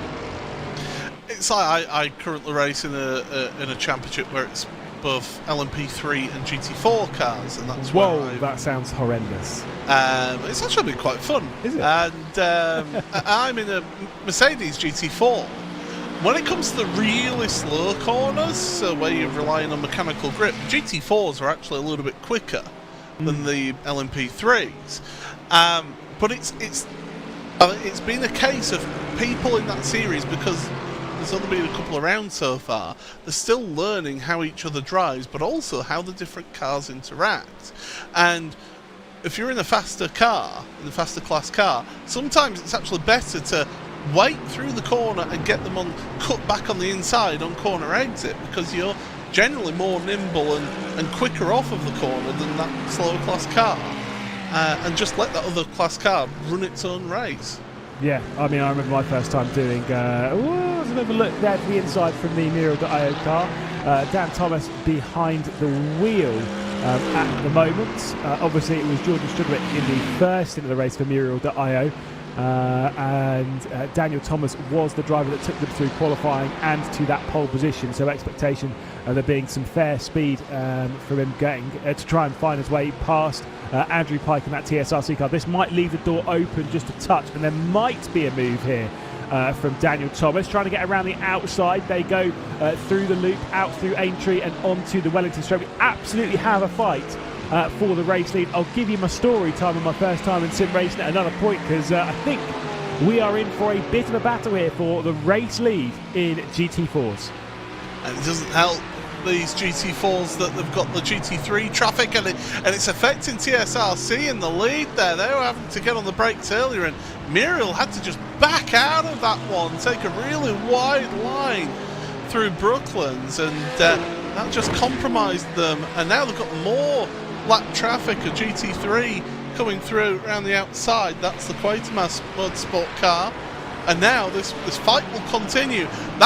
These Mercedes, when you get other class cars going through, you do actually notice the draft when you're going through these higher speed corners like Copse Corner. If you've got another class car, all of a sudden you're thinking, ooh, I've got a lot of understeer here.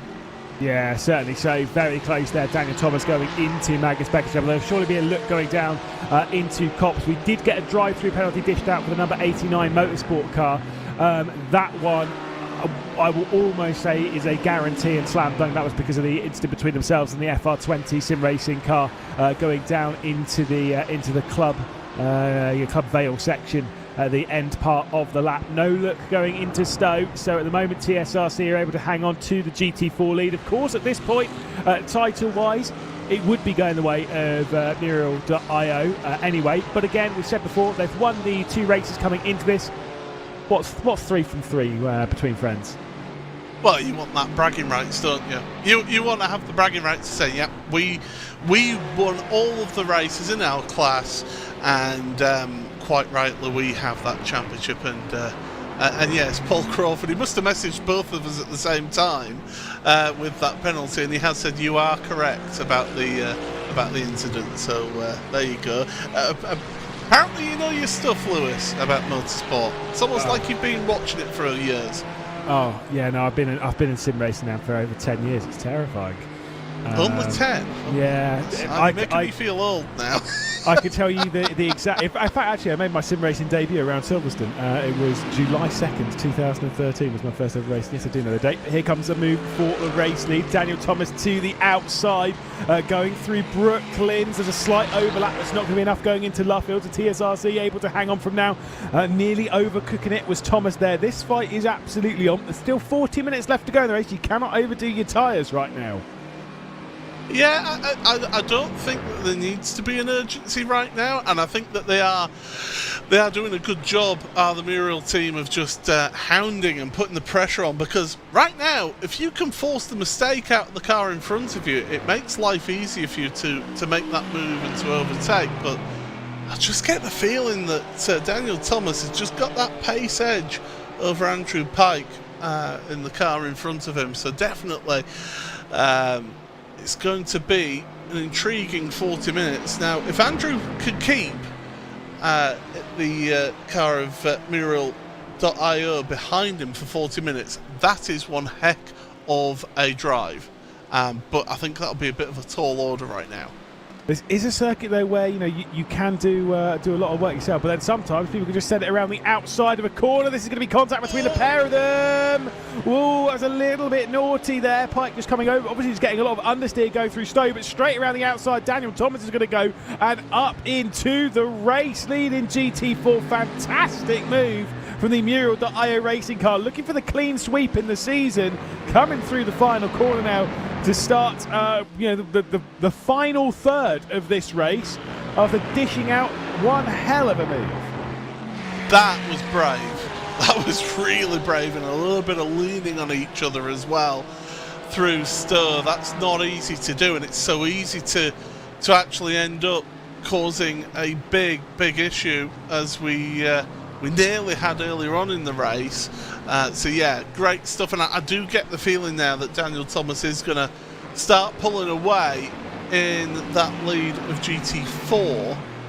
Not got any traffic to worry about for a while, so Daniel can just keep his head down. But if you're Andrew Pike in that TSRC car right now, it's just keep your head down. Don't let that affect you. Don't get all wound up about it. Just focus, hit your marks, hit your braking points, keeping the draft of the car in front, because this could still come back to them.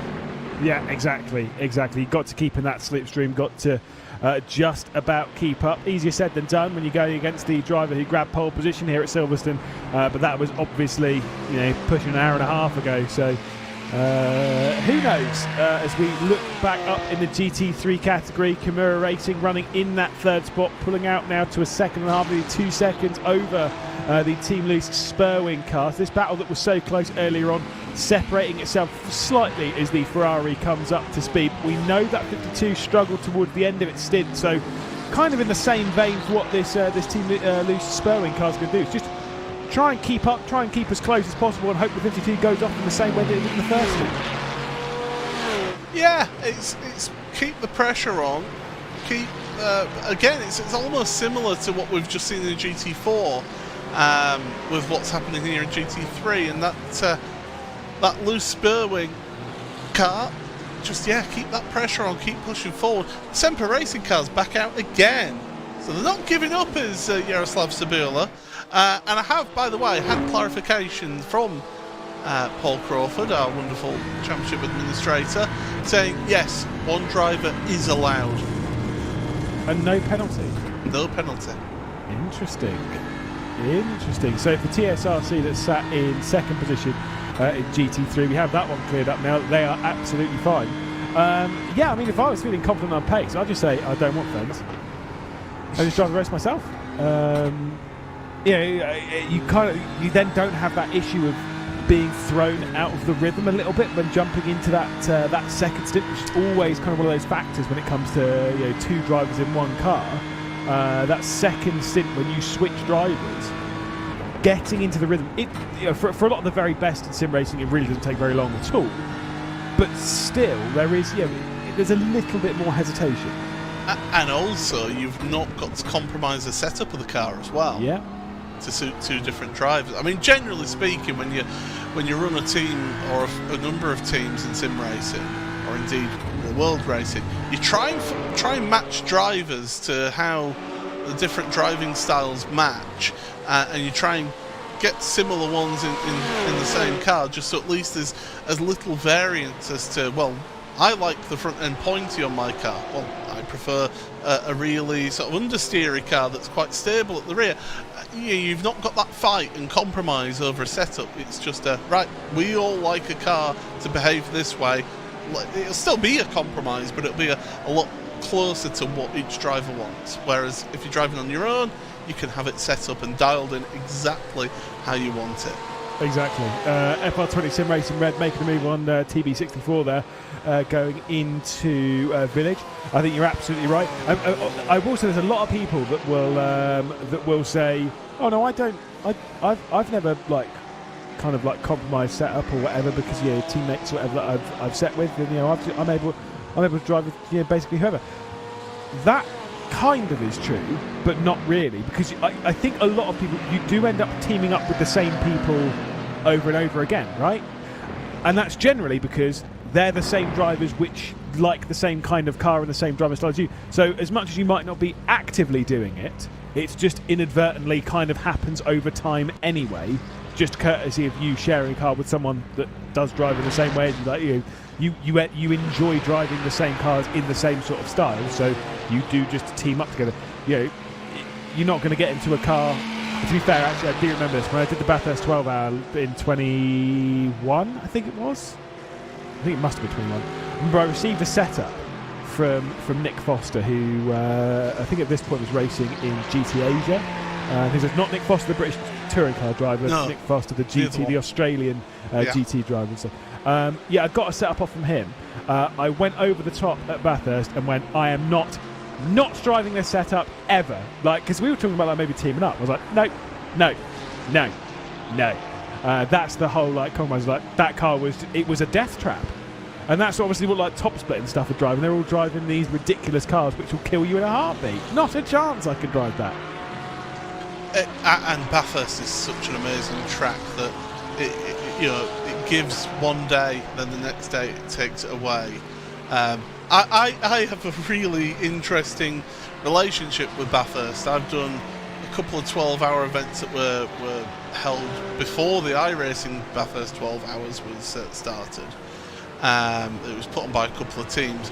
One class in both those races in 12 hours. Won a couple of races in touring car races around there, but also, on the other hand, absolutely thrown the car at the scenery the rest of the time. It's either I win or the car's in the wall. There is no medium, no happy medium there. I can't remember how I did the Bathurst 1000 a few weeks back. I can't remember how many incidents I got in that. I don't think it was too many. I think it was 3 or 4 incidents. But that was the Bathurst 12 hours, my big claim to fame in the world of sim racing. I might have won a couple of championships, but that race, in my opinion, is my crowning achievement. Me and my teammate got through the entire race with 0 incidents. Not a single incident point to the name. One of only 2 teams over all the splits to have done it. Just saying. So I'm on the same list as a couple of drivers you might have heard of. Enzo Benito, Max Verstappen. Don't know if you've heard of them. Yeah, Nah, they never also heard got of 0 them, instance. You never heard of them? They're quite good. They're quite good at sim racing. I've apparently met Motorsport Enzo. He's a lovely guy. Oh dear. No, it's that is hard, by the way. Surviving a race generally without incidents, but Bathurst next one. On you say Alton Park, by the way, is like the best track in the world. Bathurst for me. Love Bathurst. Oh, I can see it. Yeah, it's an incredible challenge, and I would love to go down and see the 12 hours one year. Same. But it is kind of dying a little bit. Well, I mean, I'd love to go to Kyalami as well, but this year we had 13 cars, so yeah. Yeah, it's the whole Kyle. I'm actually talking to the production team that goes down and does like the broadcasting stuff. Because obviously, having worked on like British GT and stuff, it's quite a lot of overlap on that sort of things. And they're like, yeah, it's a shame because it's a spectacular venue. I think Kyalami is such an underrated circuit, mostly in the fact of most people in sim racing haven't seen it. There's only one place in sim racing where you can actually drive a modded laser scan to Kyalami, and you know it's an exciting track. It's a fun track. It's something different. It's something a bit out there. I would love to see it more in sim racing. I'd love to see it more in motorsport. And unfortunately, mostly courtesy of that, out of how awkward it is to get to. Yeah, it's probably not ever going to happen. And it's a shame. It really is. I love racing there in other places. We'll put it that way, and certainly, and South Africa. I mean, I've been fortunate enough to go to South Africa once, and it's a beautiful. Well, I went to Cape Town, and it's beautiful down there, and absolutely gorgeous. So yeah. It deserves more love, does Kyalami, that's for sure. By the way, whilst we were talking about possible holiday destinations, the FR20 team have had their second pit stop and put Adam Gravesen and Dan Blake back into the car. So I wonder if their tactic was, I don't know how it works in terms of speed over the race, but get the quicker drivers to start with for 40 minutes, then get their quote-unquote slower drivers, which I don't think is really fair to say about anybody driving, and then put the starting drivers back in the car for the final 40 minutes. It is an odd one. No, I don't get it either. I like a lot of the time. So I've had this when commentating on other channels where you go like, but let's say for example, like it's a 12-hour race. Now, typically what we see, you know, especially here on iRacing, is that you do generally see at the highest level, drivers will do 2 or 3 stints on the bounce, and then they'll get out of the car. So 2 or 3 hours behind the wheel, then they'll get out of the car, and then other drivers will get in for the 2 or 3 hours. And then that's, you know, your stint is a certain amount of stints, right? Whereas I have seen on some other platforms and some other races and stuff, where you know there's a different ideology behind it, a different methodology as to how they approach the race, where they will switch every stint, the driver. And I understand both sides of it. I understand wanting to stay behind the wheel, and I understand why you would do a full hour and why you kind of, you're treating them as if like each hour is a sprint race. So your maximum concentration, you want to get out of there straight away, jump from it. And I get that. I don't understand splitting a race which should be in half into thirds. I don't understand. But yeah, I'm sure there's some logic to it, and maybe they were just in it for a bit of fun. Who knows? Yeah, I mean, you never know. But certainly, it's going to be intriguing to see how that one pans out for them, because they were racing the 11th, 10th team, and also the 89 Motorsport team as well. So they've dropped back a little bit off of them. But if because you can fit a set of tyres in 30 seconds, which is how long it takes to change driver here in iRacing. Maybe they're just banging fresh tyres on each time, which I don't see the big advantage of that with this current iteration of the tyre model on GT3. No, because they don't. There's not that much pace differential. Obviously, you know, if you're going from, you know, obviously treating it as like, yeah, but at least you're on the tyres new tyres on lower fuel than everyone else. Like, yeah, you are, but it's only 20 minutes less fuel. It's not like, you know, you're going out on a quali tank and even that's just not, they're just not going to be that much pace differential regardless. It's an odd one. It's certainly one that we can be intrigued about. But either way, we're right on board with Adam Locke. This is not fourth position to the car ahead, unfortunately for them. But alas, it's still a target to close down. That's the Aztec Racing car of Gabriel Yilmaz that's behind the wheel at the moment. There was Dan Blake firing his way past. But just a nice little look around the circuit of Silverstone on board with someone. It's not too bad. I quite like the sound of the Aston, by the way. Oh yeah, that Aston is fun.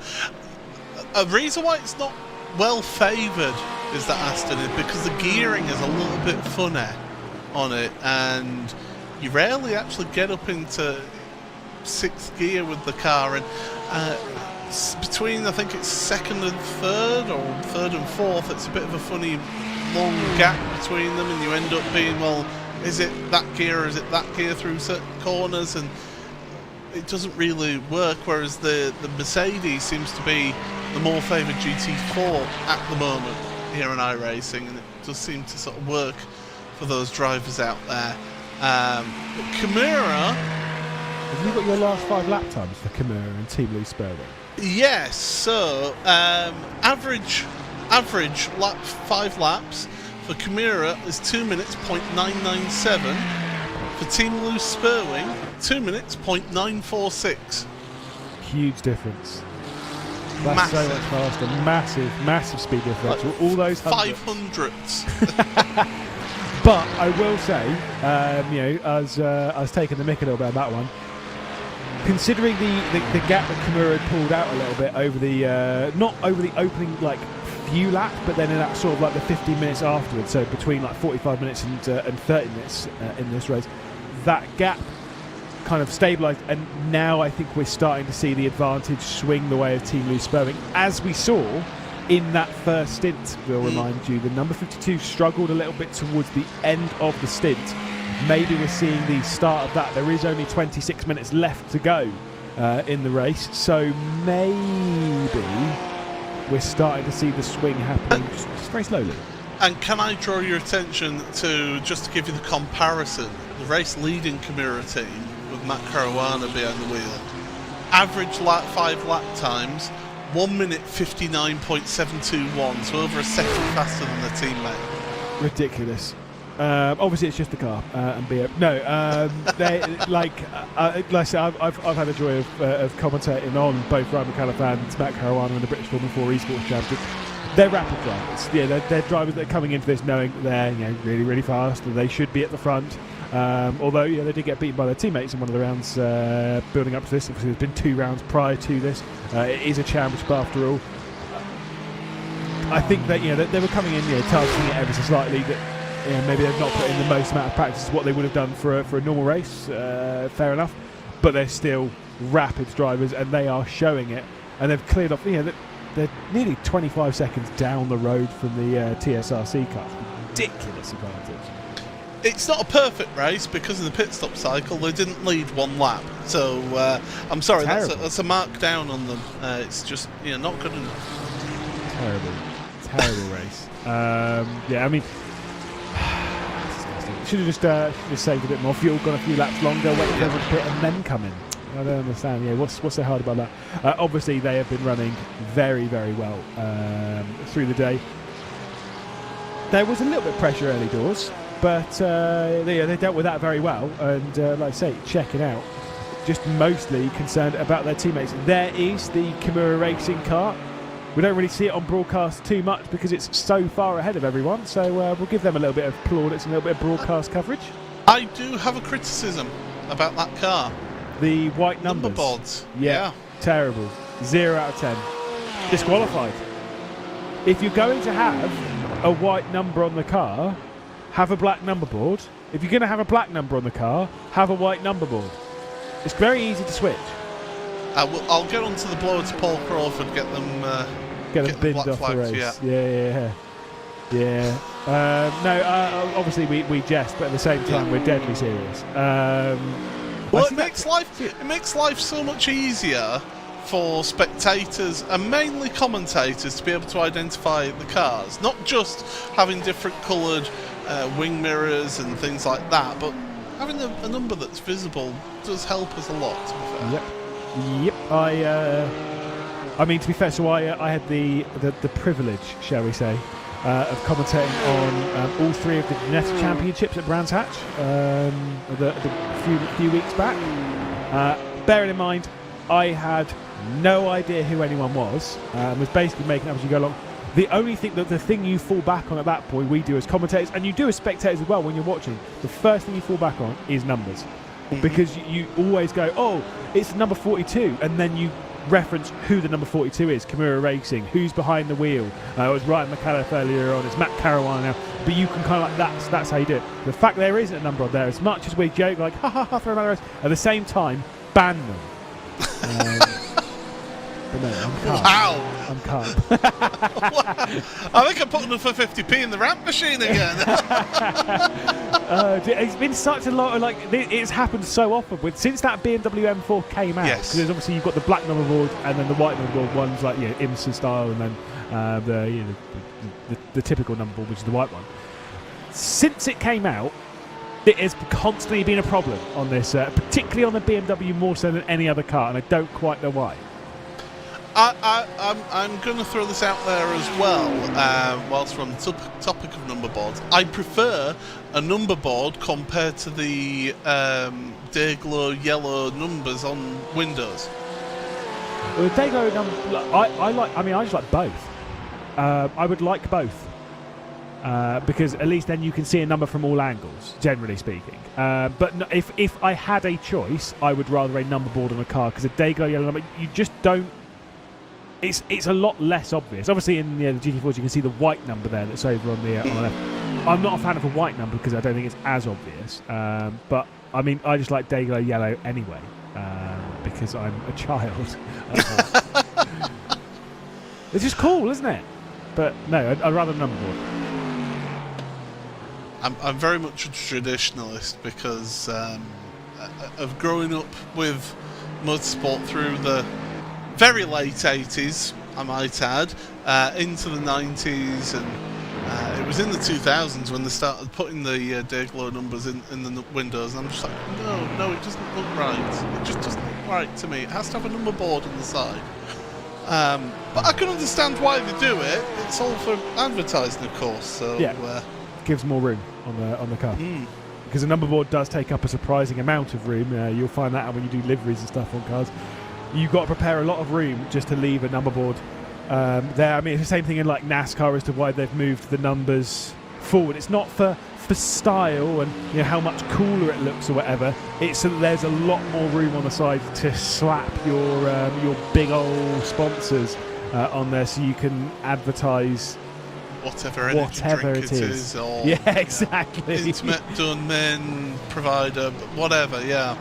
It's that's what that big room's for. So and obviously basically, for want of a better term, a race car is a fast moving billboard. That is just what the sport is, really. That's how the teams make money. We all know that, the drivers know that, even the average, even my mother knows that, and she knows nothing about sport. They're just very fast-moving billboards. So I do, I get it. But I will start. All this complaint about numbers is starting to turn into my dad, though. He constantly complains about numbers. They're normally about trains, though. Or train numbers are too small and stuff. And I was like, yes, Dad, yes, cool, fantastic. But we're in that vein now. Oh dear! Don't get my dad started on trains. I will get you started on trains. But yeah, certainly these teams doing themselves proud, and the fact that we've only got one retirement from the race, I think it's a really good show of. We've seen some hard racing. We've seen some really close hard racing. A little bit of door panels and wing mirror rubbing and swap of paint. But generally speaking, though, it's been really respectful racing at the same time as well. And certainly, to only have one retirement is a tremendous little tip of the flat cap towards the drivers out there. Oh, please tell me you got your flat cap on right now. Yes, of course I have. Good man. Just constant. I mean, I remember you looking so disappointed when you couldn't wear your flat cap on with the headset down in pit lane. I think did you try put it? No, I was wearing the flat cap on pit lane. It was my safety flat cap. Oh goodness me! Oh, come on! I've literally got some. So one of my friends was watching that broadcast, and when I got the honour and privilege of interview one of my all-time heroes in Rubens Barrichello and have him give the full spray treatment to his team on that interview, I was flabbergasted. I didn't know what to say. But you'll see on the screenshot that my friend sent me, I'm there in a flat cap. Goodness me, God. What a weekend. What a weekend. I mean, I will say, you and Peter were definitely my second favourite people that weekend. Number one was Brian the Panda. Oh, absolutely. Obviously, yeah, Brian. The rental car. I will say, by the way, when it comes to this race, because I was going to touch on how close it's getting for third. It's not.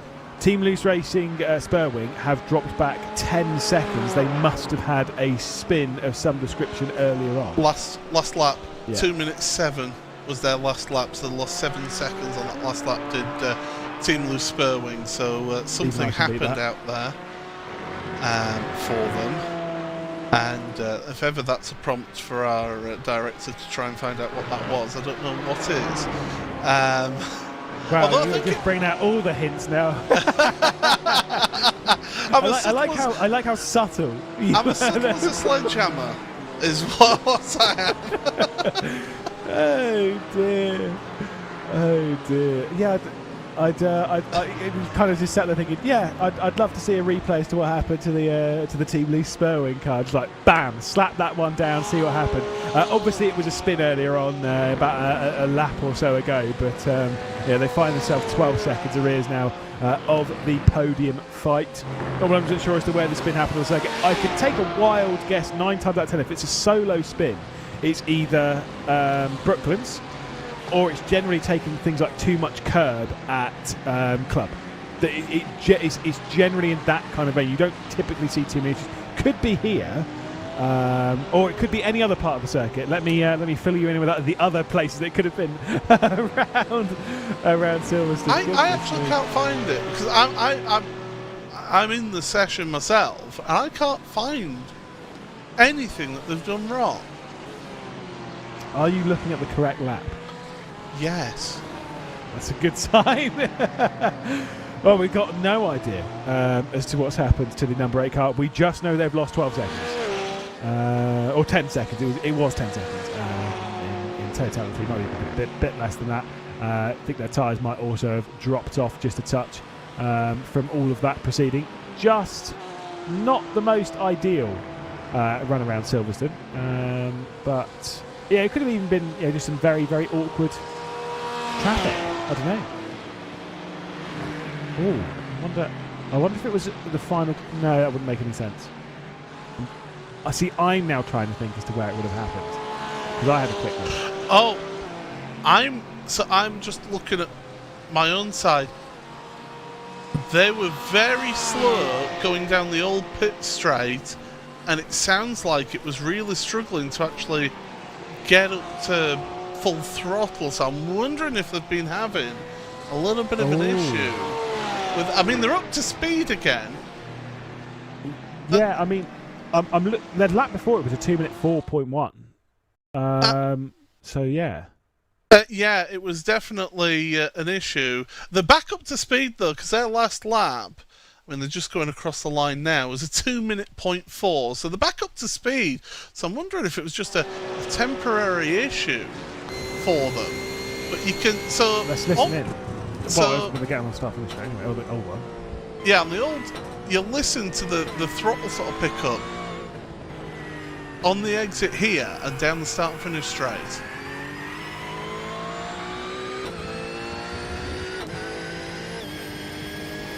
Oh yeah. As soon as they got up into 6th, this is not full throttle, and then lifting out early could. I mean, it could be. I don't know what pedals they're on. Obviously, I don't know if there's anything happening in game or there's something. I've always said before, the pesky local disc C pop-up that was a little bit in your taskbar. This is me going back. You put 50p in the meter again, haven't you?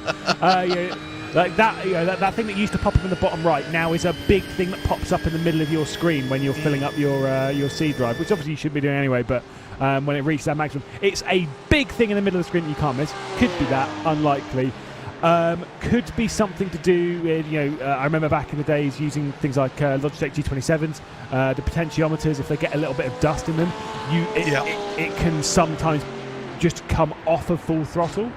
And then just start spiking and stuff. It's a very easy fix, but that could well be in the vein of what's happening. Maybe some pedal issues. Maybe they've come loose. Yeah. That also could be. Well, remember there's iRacing Spa 24 Hours. Yes, a couple of famous Max people. Verstappen having his brake pedal falling off of his rig. Yes, quite the oops. What was that, 21 or 20? 20. I think it was 21, wasn't it? Might have been. Yeah, I mean, like those things that happen and stuff. Obviously, technical faults are a thing in sim racing. Obviously, you've got to look after your gear and stuff. Thankfully for them, there is a minute to the car behind, and there is only 12 minutes left to go in the race. So it is unlikely to see the 89 close up. And also, it seems to be as though whatever position or whatever issue rather it was has been rectified. The sad thing for them is that in all of that, 10 seconds, 12 seconds that's been lost, well, they've started lapping, I think, a bit faster than the Kimura 52 car. Certainly have, half a second faster than the previous lap. But now they're not close enough to do anything. So it's tough. Obviously cooled the tyres down with running that little bit slower, didn't it? And they've got a bit of life back into those tyres. And to get the pace. It'll be frustrating for William and for the team, loose spur wing outfit, but I'm sure that whatever the problem was, the two hopes, William and Edward, will be still. I think they'll be pleased with 4th place right now in this race, and having that pace throughout the race to be challenging for podium results here, because I mean, I'm just having a look. I mean, they finished 3rd at Donington Park in GT3, and they finished 3rd at the last round at Snetterton. So they have had the pace to do it, to get onto the podium, but when TSRC just rock up and just have that edge this round in that Mercedes, it's really showing that difference there. Yeah, they've been very impressive as of TSRC. Here's a look at the Pineapple Racing Club car that sits 3rd in class in the GT4s. Of course, they had some issues earlier on, but a couple of other issues for various of the other ones. Obviously, Quartermaster Motorsport dropping backwards at Semper Racing, which is the other one that was in the fight for the podium. A couple of disconnections for Cebula, so that's what's dropped them to the rear of the GT4 field. I did see in chat, because obviously this is going back to the rant on the number boards. 11/10 Racing. I noticed this earlier on. The number on the 11/10 Racing is in a gold disc, rather than a typical number. I quite like, I think I'm not a huge fan of how it looks in a GT3 car, but I do like the fact of trying something different with it. I will say I actually quite like the livery. Yeah, it's a simple affair, but it works really well.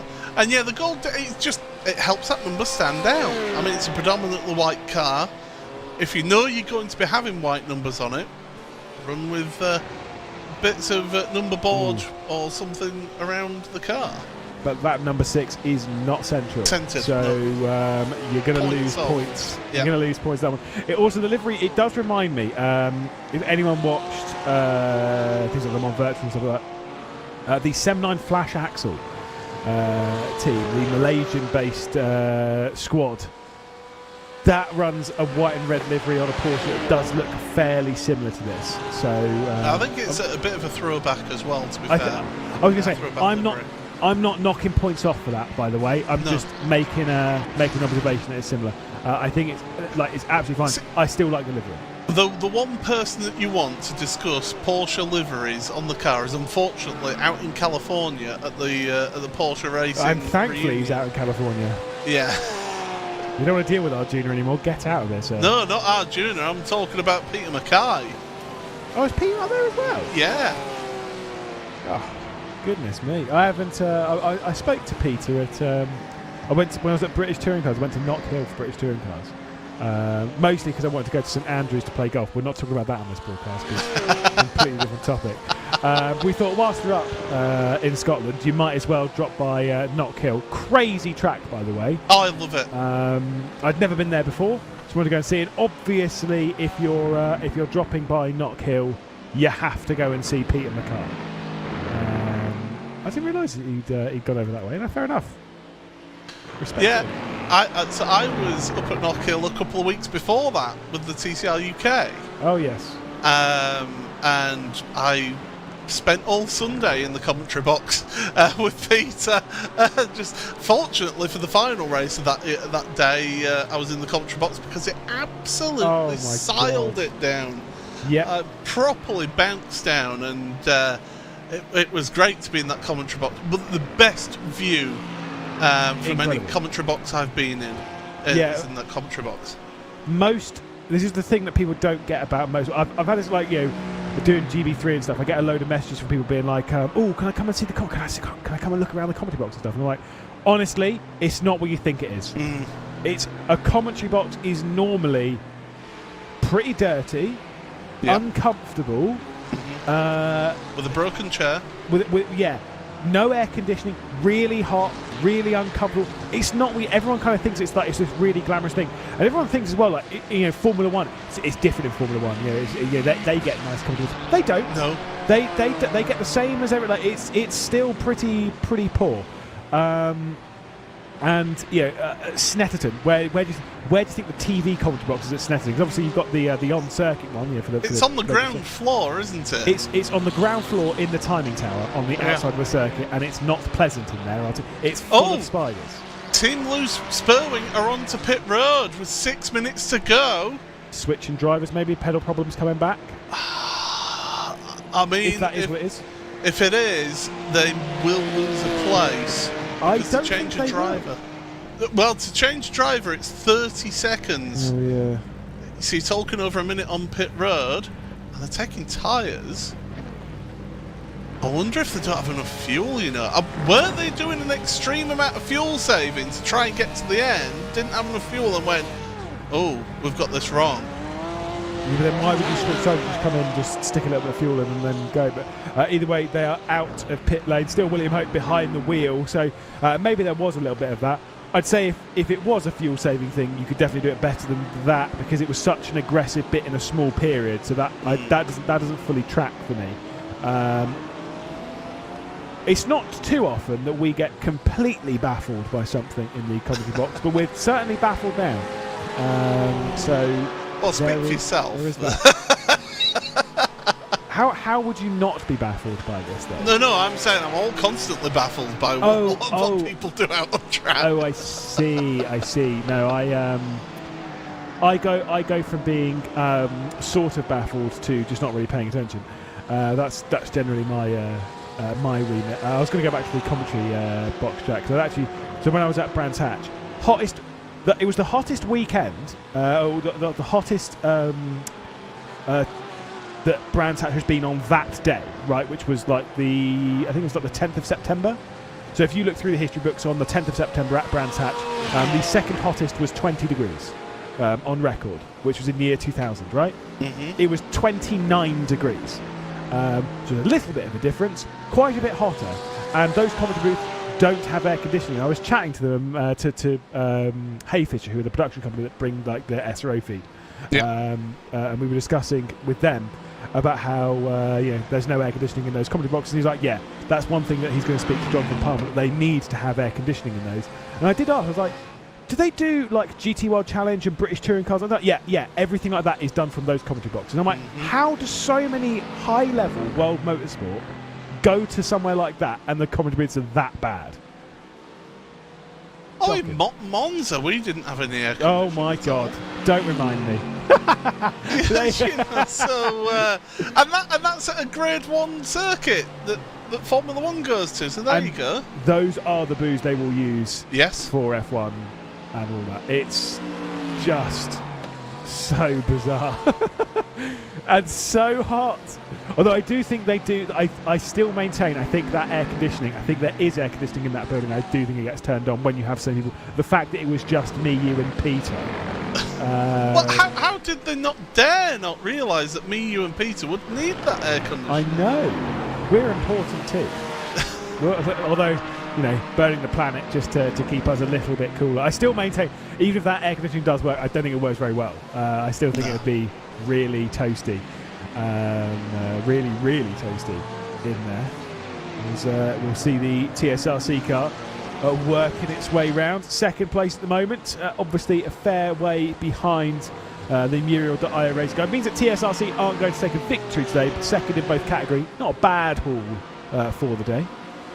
Yeah, not bad at all for them, and certainly putting on a good display for TSRC.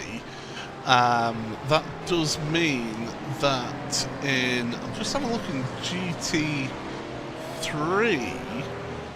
TSRC car actually has yet to have a podium this season. So this will be their best result of the season. 5th was the best at the opening round in that Mercedes. So yeah, definitely will be looking to get that good result. The TSRC in GT4 has finished second place in the opening 2 rounds of the championship. So going for consistency with that team. Yeah, certainly so. To talk, by the way, whilst we're in the final minute and a bit of this, when it comes to the championship stakes and where things are finished in the championship at the moment, the 716 will take the GT3 title. The 52 will be second in the GT3 title race, and Team Loose Spurwing, I believe they will still, they'll definitely be in third position in that one. In the GT4s, it will be our race leader Muriel.io taking their third consecutive victory and thus taking a clean sweep in that category. Who finishes second and third, though, is past me, because that's a big old bit of maths. Well, TSRC should finish second in the championship because they're second in the race. Yeah, absolutely, It's Semper Racing that's the big question mark. They're currently 7th place in the race, which would get them... I did have the points. Oh, sorry. There we go. 7th place will get them 31 points. Now, Risky Racing are not competing in this one, so they were the next challengers along with Depper Customs Pineapple Racing Club. Well, they are in 3rd place right now, which will get them 44 points. So that's a gain of 13 points. And there's 14 points between them. Yeah. I think that's why it was important for Semper Racing to get out there and just finish the race. Yeah, so as far as we're aware then Semper Racing will be taking the spot for 3rd place and getting those 4 general admission tickets to a British GT round next season. Here is a look at the team which is destined to take that championship. At the moment they are well in position to do so. It's been a comfortable race for them. Just got to bring this one home. I don't see them putting a foot wrong. There's no such thing as the commentator's curse, so I'm pretty happy with saying it. Matt Caruana is also not taking it easy as well. His last lap was a 59.4, so he's keeping the foot down here and wanting to finish this race as fast as possible. Obviously wanting to celebrate with a cold beverage or two. Yeah, exactly. And like I said, it'll be fairly well earned. Tight here in the battle for 5th position. FR20 Sim Racing Blue trying to get past the 11/10 Racing team car. We'll catch that battle as it crosses the line, because up towards that line and up towards the final sector, the team that came into it joint in the championship lead with their teammates in the Kimura Racing 52. It's the 716 or the 42, however you want to put it. It's Matt Caruana and Ryan McAuliffe coming to take the race here at Silverstone and winning the Motorsport UK Esports GT Challenge GT3 category here on iRacing. It is them on top at Silverstone for the 2nd time this season. For GT4s, though, it's going to be an extra lap for the Muriel.io racing car, so they get what is genuinely a victory lap because TSRC have finished. 11/10, just not able to hold off that FR20 Sim Racing Blue car.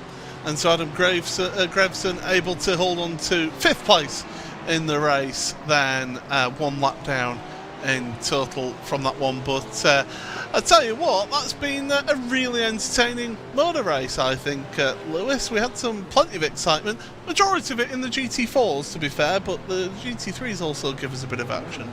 Yeah, the final, I'd say the final half hour left us a little bit wanting for action, but considering there's only 17 cars out there, obviously 18 starting, nice burnouts. Well, you don't typically see burnouts in a GT3, so Matt Caruana showing off a little bit. Obviously, TC slapped down onto 0, turned that one off, and bam, away she goes. The opening hour and a half, though, there was action galore everywhere. Like I say, a little bit, mostly in the GT4 category, especially in that opening stint. But still, there was plenty elsewhere. Muriel.io getting that victory lap in. They have not finished the race just yet, but because TSRC they have what already won. It's kind of that odd thing of like it's already set. Saw that in the Ryder Cup earlier on today, where it's sort of like it is done, but it's not actually done. But it is done, but it's not done. But it is, but it's not.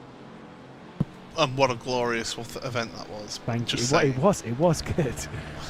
It was good. It's my first time watching the Ryder Cup. I had a great time. But Muriel.io Racing, impressive for them to take the clean sweep. They did not look fully under control at the start of this race, when we definitely had a 5-car fight for the race lead in GT4s. But for them, it is the final corner. It does wait for them, and it is the championship for Muriel.io. It was kind of expected, but Jordan Strudwick and Daniel Thomas will take top honours in the race.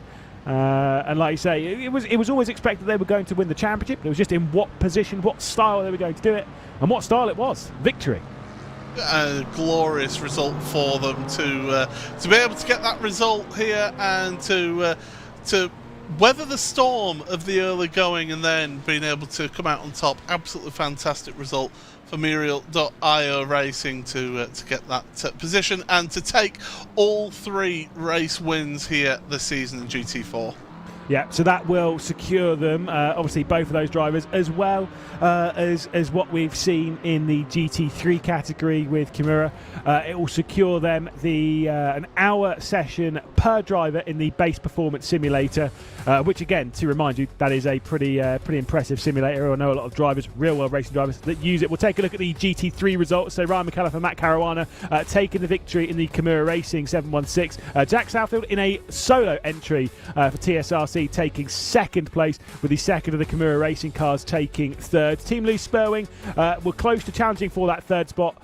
Issues in their final stint and a late pit stop dropped them to 4th, and they hang on to that spot. A late move in the race from the FR20 Sim Racing blue car gave Adam Grevison 5th position in the race. 11 tenths Racing and 89 Motorsport, who received a penalty earlier on in the race after a pretty ambitious move on the FR20 Sim Racing red car. They finished down in 8th place, with Quartermass and TB64 Esports rounding out the top 10.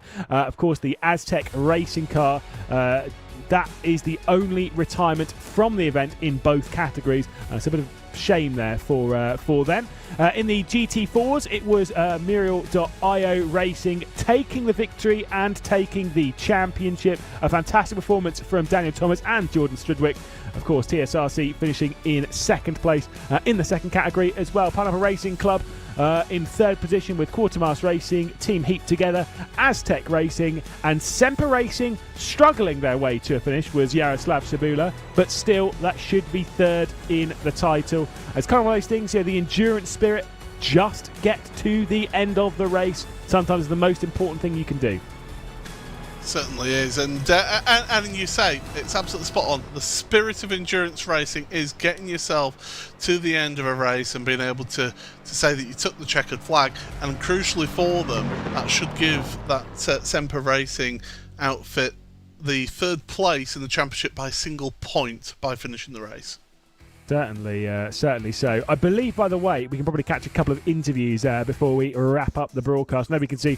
We've got 3rd place Kimura Racing 52 sat there in the interview room. Curious to see what they thought of the race, see what they thought of the idea when they were coming into proceedings today, and maybe there was that chance for victory. We'll catch up with Mert Menderes, who was the driver behind the wheel in the second stint, because we're curious to kind of see your opinion, Mert, about how things were in that final stint. Obviously, you jumped in, Phil Ansell had done the work, you were in third position, but you did have a little bit of pressure early on. Team Loose Spurwing were closing in. Thoughts on that when they started dropping backwards? Were you aware as to what was going on?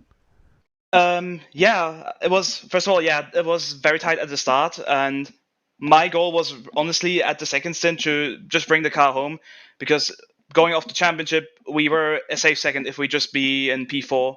So I just didn't want to do any funny business if they were getting close to me, if they would have overtaken me. But when I saw that they were like dropping a lot of time at the start, like at the start of the second third of my stint, it was very, very comforting when I realized that I just had to bring the car home and do no mistakes. I had a few X's here and there, and I just kept it cleanly, mainly, and I am very happy overall. What was the expectation coming into the round? Were you expecting to fight for the championship, or was it already kind of set with where you obviously when you jumped in the car there was already quite a large gap anyway? But the mentality before the race had even started. Well, yeah, I mean everybody didn't know how the race is gonna pan out. Yeah, we were equal on points at the start of this race. The other Kimura car, which also had a great season. Congrats to them. But they won the first race. We were second. In the second race, we were pace-wise the fastest car. They came in second. So we left all cards open and just say, okay, we just keep it calm, see how the race goes. And yeah, again, the BMW of our teammates was very good. And the drivers, obviously, without a doubt, also were flawless. And we also take second place. Considering I'm still compared to them a pretty low iRating. I learned a lot in this championship. Well, that's always what sim racing is about, a learning experience. Mert, well done on third place in the race, and of course second in the championship. We'll catch up with your teammate in just a second, but congrats. Thank you. Well, we'll say goodbye to Mert Menderes, and we'll drag in Phil Ansell, who, of course, teammate in that number 52. And Philip, talk to us about the... Let's go with the end of that first stint. You were under a lot of pressure in there. Looked a little bit concerning for you. How was the mentality in the car?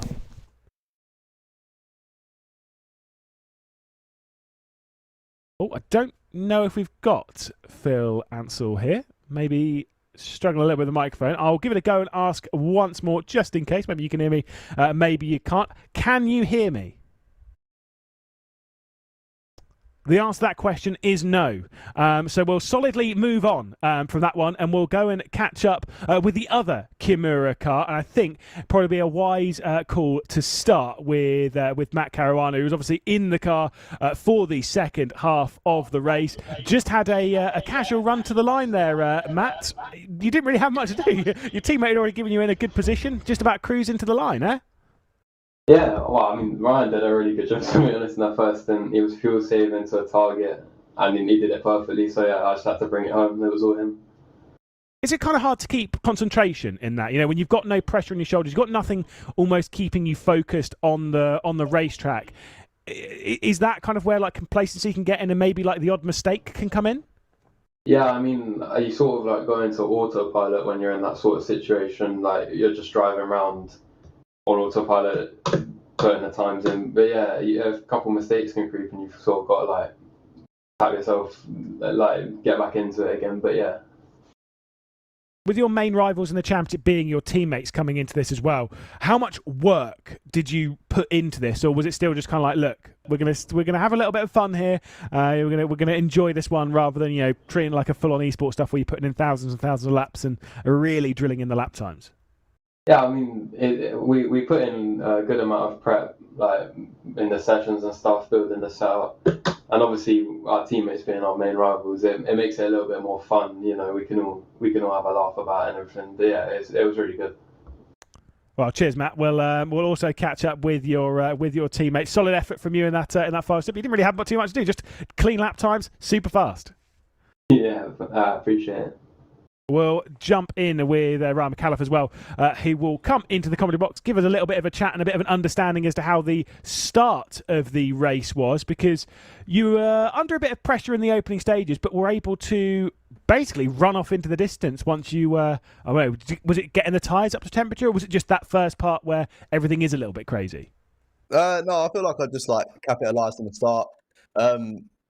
Philip was a bit far back, and I was like, I'll capitalise on this, and got a good start, and then obviously just got a gap, got settled in, and just started the fuel saving, and everything went quite smooth from there on. Got quite good with traffic and everything, so all sort of fell into our hands really. Silverstone's not the there's a lot of places to do that fuel saving around here, but how hard is that to do, to keep the fuel saving, to meet those numbers, and to keep the good lap times pulling away from it? It seems like it's a lot of juggling that has to happen. Yeah, it definitely is a lot of juggling. Obviously, the track's always changing as well. So one lap you'll brake a bit earlier, the next lap you'll brake a bit later. It's all like a bit of a guessing game, but at the same time, it's okay. You have quite a lot of margin for error at Silverstone. Obviously, there's big runoffs and it's wide track, so it's quite good for that sort of thing. But yeah, it was not too bad at the end.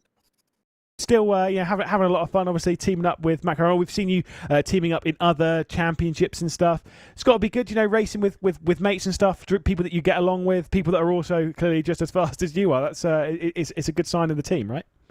Oh yeah, no, it's definitely good. Me and Matt, obviously, we've got really good chemistry. We've been driving with each other for about a year and a half now, and obviously we're best friends. So everything's always really good when we're driving with each other. We can bounce off each other and really be harsh with each other, like teammates should be. Do you know what I mean? So we can really get the best out of each other. Well, it's been an impressive performance throughout the short 3-round season, and definitely an impressive performance here, Ryan, and of course Matt as well. Congratulations to the pair of you. Good stuff. Lovely. Thank you very much, mate. Thank you. There we go. Well, we have the champions set. Before we say goodbye, I think we'll have a quick chat with Phil Ansell, though, because I do kind of want to see, has joined the TeamSpeak as Philip Ansell, open brackets, with a mic, close brackets. So that's a good sign. We'll give you a little bit of a test. I heard you laugh. This is a good sign. Yeah, it works now, finally. I figured out that I had muted my headset. Everything else was working. Perfect. Perfect. The old classic. So I will ask the same question once more as to what I was saying a bit earlier on. Towards the end of your first stint, there seemed to be a couple of struggles on tyres and stuff. Is that what it was, or was it something else? What was going on there? You were under a lot of pressure. Yeah, no, it was a mixture between the tyres falling off an absolute cliff and some very unfortunate encounters with traffic. I think there was a couple of times, at least 2 times back to back, where I got GT4 traffic in the S's, and knowing our championship situation, I didn't want to do anything stupid, get another 4X, because Silverstone, it's really, really tough on the incident points. So just tried keeping it clean, but of course, when the other drivers then could go flat out, whilst I had to lift to not interrupt the GT4s too much, it cost me a lot of time. But then, especially the last 2 laps, the front end just didn't turn whatsoever. So it was a bit of a mixture between traffic and just the tyres falling off. Now, with the very final bit, we'll touch on the incident points, because we were looking at that earlier. 15 incident points before you get a drive-through penalty. That is not very many. No. Like I say, around here, it's brutal. Over this start portion of the race, if you pick up a 4X and stuff, you're basically getting very close to the limit anyway, straight away. That's quite concerning, right? And how difficult is that to deal with a driver over a 2-hour period? Obviously, you doing a single hour. Yeah, no, of course. You have to keep that in mind, that even if you yourself keep the incident points fairly low, you never know what's going to happen with your teammate if they have an unfortunate incident. In a 4X is very, very easy to pick up on iRacing and so on.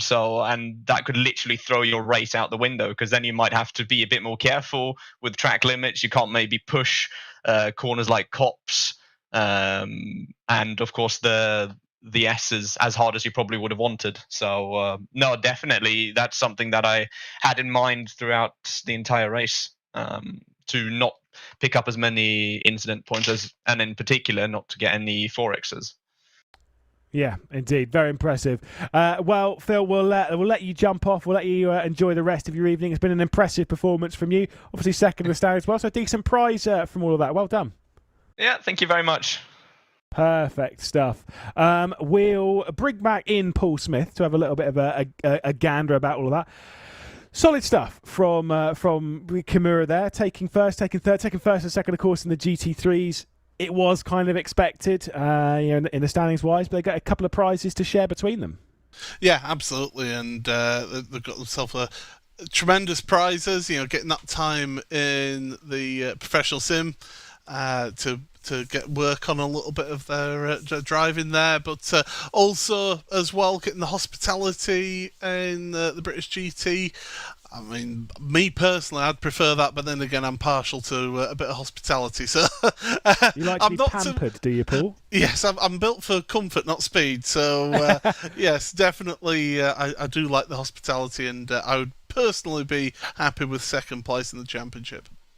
Certainly so. Well, that will wrap us up in the evening's broadcast. We've had a fair amount of fun. There's been some great results, including our champions in the Muriel.io Racing and Kimura Racing teams taking victories in the GT3s and in the GT4s. That sets us up then for the next year. We'll have to wait and see what is on the horizon. For myself, Liz McGlade, from Paul Smith, from Connery Maddock, who's been bringing you all of this broadcast as well. It's over for the Motorsport UK Esports GT Challenge here on iRacing. We thank you so much for joining us, and we'll see you again soon. Until that time, though, have a very warm goodbye.